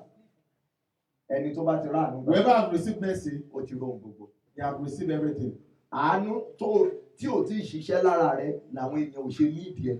It's because some mercy, there's certain mercy that has not worked in your life. That is why people have Tí not àánú calling bá for ti your dé, help. When mercy has arrived in your life, èèyàn á nídìí ẹ̀ kíákíá. people will need you with quick urgency. Ẹ gbé ọwọ́ méjèèjì sókè. Raise your two hands up. Òmìnira tí ò jẹ́ rà àánú gbà. That image of prayer that stand as a barrier in my life, Jáde kúrò lára mi. get out of my body. Wà á máa ké. You'll be shouting. Òmìnira ilé wa. That image of my life, Tí ò jẹ́ rà àánú gbà. Jáde kúrò lára mi. get out of my body. Ẹ pariwo dáadáa. I want you to pray very Ẹ well. má bí kúrò ẹ̀wà ń lé ìwé máa sọ fún mi. Don't look at it like you are in your power. Àárín ìkẹta ń ṣẹlẹ̀ ní ayé mi. I can see something happening in your life. Òmìnira ilé wa. That image that cannot see make you Tí ò jẹ́ rà àánú. Òmìnira yẹn máa. Ní ayé mi sílẹ̀. I command you to leave my life. Jáde kúrò lára mi. Get out of my life. Òmìnira ilé wa. That image of my life. Tí ò jẹ́ rí àánú gbà. Jáde kúrò lára mi. Ní ayé mi sílẹ̀. Ní ayé mi sílẹ̀. Ní ayé mi sílẹ̀. In Jesus' mighty name we pray. Olúwa ní oṣù kẹsàn-án. God, in this 9 months, Olúwa ṣe nǹkan tí màá fi mọ̀ pé mo rà àánú gbà. God, do that thing that will make me to see that I've received mercy. Ẹ wo bí. Listen. Ẹ̀ka tó kù mọ́ lélẹ̀. This is the last one. Ọmọ mi kan lára àwọn partners mi, ó máa wá sí program yìí, bóyá Adé ní Saturday. One of my children among my partner, maybe the person will arrive on Saturday. Mẹ́sẹ̀gì ẹ̀ ó wà lórí fóònù mi níbi bí. I have this person message on my Ó phone ní here. bàbá mi. He said, my father, Èmi ló ń bá sọ̀rọ̀ yẹn o. he's talking to me. Ó nígbà tí mo kọ́kọ́ mọ̀ yìí, When I first met you, mo fẹ́ lọ kú nígbà yẹn. I was about to go and die Mo ti káàkiri. because I've gone everywhere. Mo ti wá sórí òkè, mo ti sun orí ọ̀gá yìí máa mọ̀. Ìgbà wá mi wá sórí òkè tó wá wàá mọ̀ pé ẹnìyàn kan tó máa bísí díẹ̀ nìyẹn. When you came to Pẹ̀lú Nigeria, mo you ṣe know fún that ọ ní happens. àkọlé pé tó bá ti dé o. There are people give prestige that whenever he come in your land, that they should let him. Wọ́n láti sun orí òkè o. Even though you are not willing Ìgboro to ló sleep on fẹ́ your mountain, ọpẹ́ mo ti dé ìgboro mọ́ màá kúkú ní gbogbo ẹ̀ mọ́ra. then he went to town or things like that. But mo kàn ń ṣàpẹẹrẹ ni. I'm just giving Ọ̀gá illustration. ìsun orí òkè lẹ́ẹ̀bí mẹ́ta mẹ́rin. This person I'm talking about slept on the mountain for about 3 Ó or wá 4 dé days. Ìkẹjà. He got to Ikeja. Nọ́mbà ò tó kàn. Then he was picking number for counseling. He Ó could tó not wá get the lóṣù number. kejì. He came the following month. Ó ní ẹ̀sà. He now said, sir, Èmi ò gbàgbọ́ pọ́nà wà mọ́. I don't believe that there is God again. Mo ti gbàdúrà ó ti sùn. I prayed and I am tired. Mo ti gbàwé ó ti sùn. I fasted, I am tired. Mo ní ọ̀gá. And I said, man, Ọlọ́run wà. there is God, there is still God. Ọjọ́ tó bá ti bá ẹni tí a rán sí ọ pàdé àyípadà máa dé wa. The day you have had the divine encounter with the person that have been sent to you, your life, things will turn around, things will change. Eré ló pè. He thought it was a joke.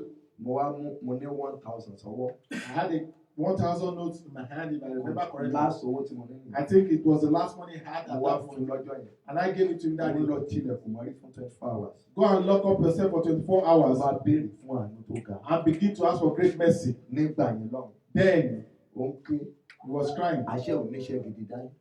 not knowing that he has a very good work. Ó ní company tó máa ń kọ plate number mọ́tò. He has a company that often print out the plate number of Mo wá vehicles. lè lọ gba shop. And I said, you should go Lọ gba and ọ́fíìsì fire mi. it or take another shop. Mo wá lọ fẹsẹ̀ tẹ ọ́fíìsì mi. And then I went to step upon that Mo gbàdúrà foundation bẹ́ẹ̀. and I prayed there Mo wá lọ. and I left. Báà Lagos State ṣe bẹ̀rẹ̀ sí fún níṣẹ́ ní every year. And then before I knew Lagos State, all the plate number in Lagos State. Yóò ṣe gbogbo ẹ̀. Mo wá And, sọ he fún began ọ. to, and, Mo lọ́gàá. I said to him, man, Mo ló nígbà o. it's for a reason. Èrè ló pè. No. I don't need that. Nígbà. And Mo ló ní ìgbà o. that he has Ọ̀ṣẹ́ mọ̀ pé tí wòlíì bá sọ̀rọ̀ lọ́pọ̀ ìgbà ẹyẹ yìí ò ní ṣíṣe. when Mo ló the nígbà prophet o. speak at times, Èrè ló pè. he thought I was joking. Gbogbo mọ́tò mi Oh my car, customize the number ní pọ̀tẹ́ mi ò Customize customize number ti pọ̀ jù. I don't like things that is too much. But ẹyọ nọ́mbà kan ṣoṣo mo máa ń gbà. I only take one number, Orúkọ mi dẹ̀ ni. and that is my name. Ẹ̀sìn náà bá ń kọ sí iwájú. And he says, say they will write there. Mi ò lọ́jọ́ òbí torí ogun jà mí dáadáa. I do not have any date of birth Ìyá mi ò because I sọjọ́ had tán a bí number. mi kò sọ fún mi My dáadáa. mom did not tell me the particular day I was giving birth Mo to, ṣáà mú 05. but I picked 05. The 05 month of May. May 5/25. I just picked the month of May and So, on the 25th of 05 May. yẹn náà ló bá lára mọ́tò mi. And then you meet Ìbáàjẹ́ SA ọkàn ló bá o, ìbáàjẹ́ méjì o, ìbáàsì wàá The jẹ́ number of púpọ̀ guys have tó ṣàbá bẹ̀ SA pé 05. 05 ẹ̀sìn ọ̀pá 05 yìí. SA, that is Ó what. dẹ̀ níye tán gbarú nọ́mbà yẹn. Because it's a special plate number, it is costly. Ṣùgbọ́n láàrin ọdún méjì, In 2 years, mo mọ̀ pé ọ̀gá yẹn ti dé. I knew that this Mo man has ló become ní someone. sísìn o. But I told him that it's for a season, it's for a Èrè ló certain pè period. He thought I was joking níbi ọdún tó kọjá. about last year. Wọ́n kàn withdraw license rẹ̀. He withdrew that license that he was using for me. But ó ti kọ́lé, ó ti ní mọ́tò, ó ti He has established himself from it already, from the business already. ẹnìkan jẹ́ kó kọlù mí. Somebody Ó máa dé sí lọ́jọ́ Sunday, ó lè sọ. is coming before the end of the program, maybe on Sunday. But somebody Wow, caused a wow. clash between me and him. Ṣọ́rẹ́ ẹni tó bá rìn níbo ló ti kó bá o. I said, this person that you have journeyed with has afflicted your Òun life. ló ti finish ẹ̀. He has afflicted you, has Mo ní finished mo sọ fún everything. ọ kó lákòókò. No, I told you the other time that Ohun this thing Olúwa tó has a lẹ́ni season. tó o mú lọ́rẹ̀ẹ́ yìí. I said, the person you have chosen as a Mo friend, ti finish ẹ̀. he has finished you. He Mo has lẹ́ni òun afflicted náà you. ó bẹ́ bákan lè rìn àjò ẹ̀yin méjèèjì ṣe gbé yín bá ní ẹ̀yin méjèèjì ò níṣẹ́ nígbà tí mo mọ̀ yín. Your destiny brought me together. The way Èmi it ni was the same thing that mo brought you gbàdúrà. to me. Mo You ní are mo going gbà to wẹ̀ church mi ò rán and you don't have gbàwẹ̀ people. ti yín o. You never fasted, But ayé yín dáa tán. but your life was successful. After you became successful, Rí rere mi mọ́. they did not see anything good in me again. I Mo ní will ọ̀gá. fasted for you. Kì í ṣe tó ṣe é ṣùgbọ́n Olúwa ti sọ pé ó ní sísìn. It's Bóyá not because of what you ìbájú have yẹn done, lọ. but then God has Ṣùgbọ́n said ìgbésẹ̀ tó gbé yìí. there's a season for it. And the step you took, and then it cost this Àdúrà ìlọ problem. pé ó ti ń lé àti travel ní gbogbo ìgbà yẹn. Èmi tí mo jẹ́ And then áńgẹ́lì he has been ọ̀wá planning sọ to fún travel. And even me that it was his angel, he never bothered to tell me that he mi. planned to travel Báwo abroad. títí tí mo ní ọ̀gá. And the day he looked at it and he now called him, that Àná kò man, sówó ó ní kò sí lọ. and I said, there's no money again. He said, there's no money. Mo ní Olúwa sọ mi pé ó travel lọ́dún. And I said, God said, you are going to travel this year again. Ó yẹ sà. And I said, sir, Bọ̀ mo ti ṣe lọ́dún tó kọjá lẹ́bi méjì mẹ́ta bẹ́ẹ̀ nígbà tí gbogbo nǹkan rọ̀ fún mi dáa. then Mi I've ti ẹ̀ lè tried gbọ́ when sírù yẹn mọ́. that you have tried it and I couldn't hear about it. Ẹ gbọ́, ṣé ẹ lè believe? You won't believe it. Ara àwọn èèyàn mi mẹ́rin From ni one wọ́n of my kọ lọ sí brethren, ẹ́mbásì papọ̀. the Mo ń sọ̀rọ̀ àánú tó one ga fún yín o. I'm talking about Olùdé great bí blessing. níjọ́ Sátọ̀dé kò sọ̀rọ̀ tí mo sọ fún yín. By the year of Àwọn Saturday, mẹ́rin, four among them, ẹnìkan ní owó tó máa tó bí 8 million. Tá a bá lọ wo statement of account yẹn, checking the ó statement lè of wọ account, bí 150 to 200 million tó ti wọnú àkáǹtì ẹ̀. that has a very Ṣùgbọ́n good buoyant ìjẹ́ mọ̀ account. pé wọ́n refuse ẹni yẹn. They refuse this person among these four that I'm talking Ẹni tó ń about. ṣiṣẹ́ ológun The tó one that apply. is doing The a same military job. èèyàn mi ní agbègbè wọn o. All these people Kò are torí happy pé ohun Olúwa wà lórí ẹ̀. because the word of God was upon Out this of man. 4 people sir. Among these four people, I was giving illustration. Níjọ́ tó ń retí ikú. The day he was expecting death. Voice note ẹ wà lórí kinní mi. I have his voice note on my phone. Níbí Yeah. ìjọ yẹn ni wọ́n sọ mú pé visa rẹ̀ sí orílẹ̀-èdè bíi tó fẹ́ tẹ̀lé mi wá pé ó ti bọ́ sí kò mọ tó lè sọ. That was the same day they told him that the visa to come to Finland has been issued, and that was the day. He does not know what to do. Daddy, òun ò lè sọ fún èèyàn kankan pé òun apply títí kan ra ìyàwó ẹ̀ kan. That when he applied for the visa, Òun ni ò he jẹ́ not kó tell dé kó ti anybody. dé ṣáájú mi. He should have been here. It was because of all this thing that he could not tell them, because he never told them that he has applied for visa. It's difficult for him to say that he wants to travel because he has tried several times. That if he would do this one, how would he explain it to them? I'm talking about mercy. That is great. Ẹ má gbàgbé àwọn mẹ́rin ẹni tó jọ lọ ọmọ wòlíì náà ní gbogbo wọn. Don't be forgetting that the four four of them púpọ̀ tó lè show. He does not have much that he will show. Àánú dẹ̀ fà jáde. But mercy drew ẹni náà wọ́n méjèèjì sókè. Raise your two hands up. Olúwa ní oṣù kẹsàn-án. God, this 9 months, jẹ́ kí àánú tó ga jẹ́ kó bẹ ayé mi wò. let a great mercy visit my life. Fi àánú ṣe nǹkan tí ó máa ga láyé mi. Use mercy to do something that will be great for my life. Àdúrà kan yẹn máa láyé. I will not cover that Jẹ́ prayer. kí àánú tó ga kó bẹ ayé mi wò. Let great mercy visit my life. Àánú tí ó ga. Great mercy, let it visit my life. Jẹ́ kó bẹ ayé mi wò. Let it visit my life. Àánú tó ga. Great mercy, let it Ẹ̀nà ọwọ́ yẹn dáadáa. Let those hands Wọ up. àánú tó ga. Great mercy. Ní orílẹ̀-èdè Fúlàní ní oṣù kẹsàn-án. On this land of Finland, Jẹ́ let it kí visit àánú my tó ga ó life. bẹ ayé mi wò. Let great mercy visit my life. Ìpè ẹni á ṣe bá. Let your voice be Ó loud. bá gbọ́dọ̀ wọ́n bá sọ̀rọ̀. You need to talk to the Lord. Fi àánú tó ga. God, visit me with Òun great àti mercy. bẹ ayé mi wò. Oh Lord, use your great mercy to Bẹ visit ayé my mi wò. life. Lóṣù kẹsàn-án. This 9 months, use your great mercy to visit my life. Ẹjọ́ nǹkan méjì lè máa bá mi mú wá bí lọ́la. You are going to bring 2 things for me tomorrow to this Àtàwọn place. tó bá ń bọ̀, And those that are coming, you can tell them. wàá mú òróró dání, You're going to bring anointing oil, wàá dẹ̀ gbé omi dání. and then you bring water. But omi rẹ yẹn, But that your water, alẹ́ ló ti bẹ̀rẹ̀ sí gbé síta gẹ́gẹ́ bí ìṣe mi. as my behavior, you take that water out tonight. Psalm 89 ló máa kà sí omi yẹn àti òróró yẹn. You're going to read Psalm 89 into that water and the oil, Wàá dẹ̀ máa gbé bọ̀. and then you bring it So, forth. ohun tó dẹ̀ máa sọ fún àwọn èèyàn tó bá fẹ́ pè lọ́la nìyẹn. This is the same thing. The same message I want you to pass across to those Baba that are Bob. coming tomorrow. That before Pé they ẹ are kó mi coming dání o. tomorrow, Ẹ tonight, ka Psalm 89. they should read Psalm 89 into the Ẹ water gbé and omi the yẹn oil. jáde síta. Ẹ mọ̀ pé kò Then lè they should take the divide. water. Omi ò tí ì lè I divide. am very sure that the water will not be frozen Sí tonight. orí omi yẹn kó gbé síta. Open the cup of the Lálẹ́. water and put the water outside Òróró tonight. yẹn gan-an bó a ṣe máa gbé síta tó a máa gbé padà wá síbí nírọ̀lẹ́ The oil ọ̀la. too, you also be taking it outside and you be bringing it back inside. Àjọ tá a bá fẹ́ parí, màá wá fi òróró, màá bù sínú òróró oníkálukú yín yẹn fún mi. Then the last day, I'm going to anoint it with another oil. Ẹ nawọ́ ọ̀tún sókè. Raise your right hand up. Mo sọ tẹ́lẹ̀ sí ayé yín. I speak a word of prophecy into your Gbogbo life. ẹ̀yin ọmọ ìjọ yìí. All you members of this church, Tí ẹ gbàgbọ́ nínú ìpè yìí. and you have faith in this calling, Lórúkọ bàbá ọmọ àti ẹ̀mí in mímọ́. the name of God the Father, the Son, and the Holy Spirit, Òmìrán ibi tí a ti bí yín. that giant image of where you have been given birth Tí ó to, ti ọ̀run àánú ibi tó ga mọ́ yín. that has blocked the heaven of great mercy concerning your life. Lórúkọ Jésù Olúwa. In the mighty name of Jesus, Ìjọba kó bọ́ lọ́wọ́ òmìrán náà. Òmìrán that giant image èyí tó lè kó wà nínú ayé mi àti ẹ̀yin. that might be in your life or in my life, Bóyá òmìrán àjogúnbá ni. maybe it's an inherited image, Òmìrán tí ẹ rí àti èyí tẹ́ ò rí. the one that you can see or the one that you cannot see. Lónìí, ó yá apẹ́ ẹ̀yin àti ẹ̀mí yà. Amen. Mo lá apẹ́ yín níyà. Amen. Ẹ ó dẹ̀ rí àánú gbà. Amen. Yọwọ́ sínú àpò ẹ̀ kó mú ọrẹ tó bá dáa jáde. Dip your hands into your pocket and bring out a beautiful offering. Mú ọrẹ tó dára jáde. Bring out a beautiful Bí offering. ẹni tó ń retí nǹkan àánú. Like someone that is expectant of Holy Ghost. The online members. Those of you on the internet, Èmi máa gbàdúrà fún yín. I pray for you. Àánú tó ṣọ̀wọ́n.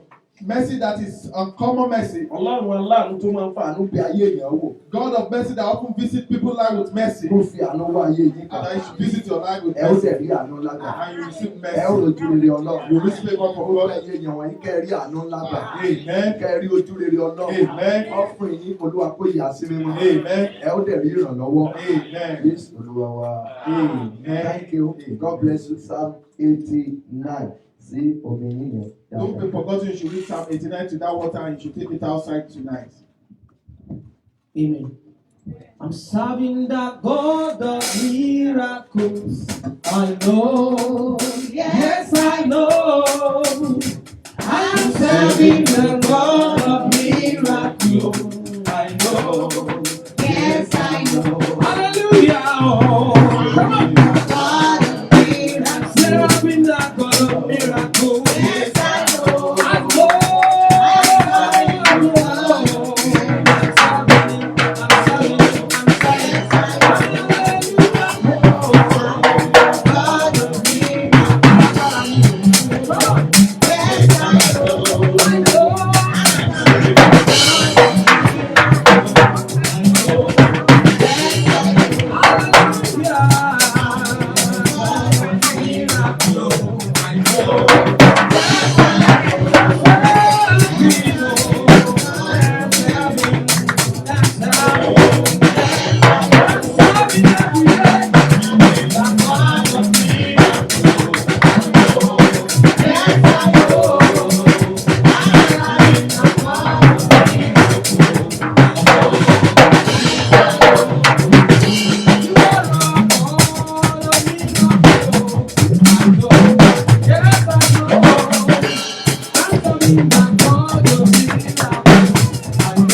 Jehovah Jesus Christ, we pray for our Lord. We thank you for where this money has been taken from, where the pocket has come from. For any individual that has done this, and are thinking of doing it, but cannot do for one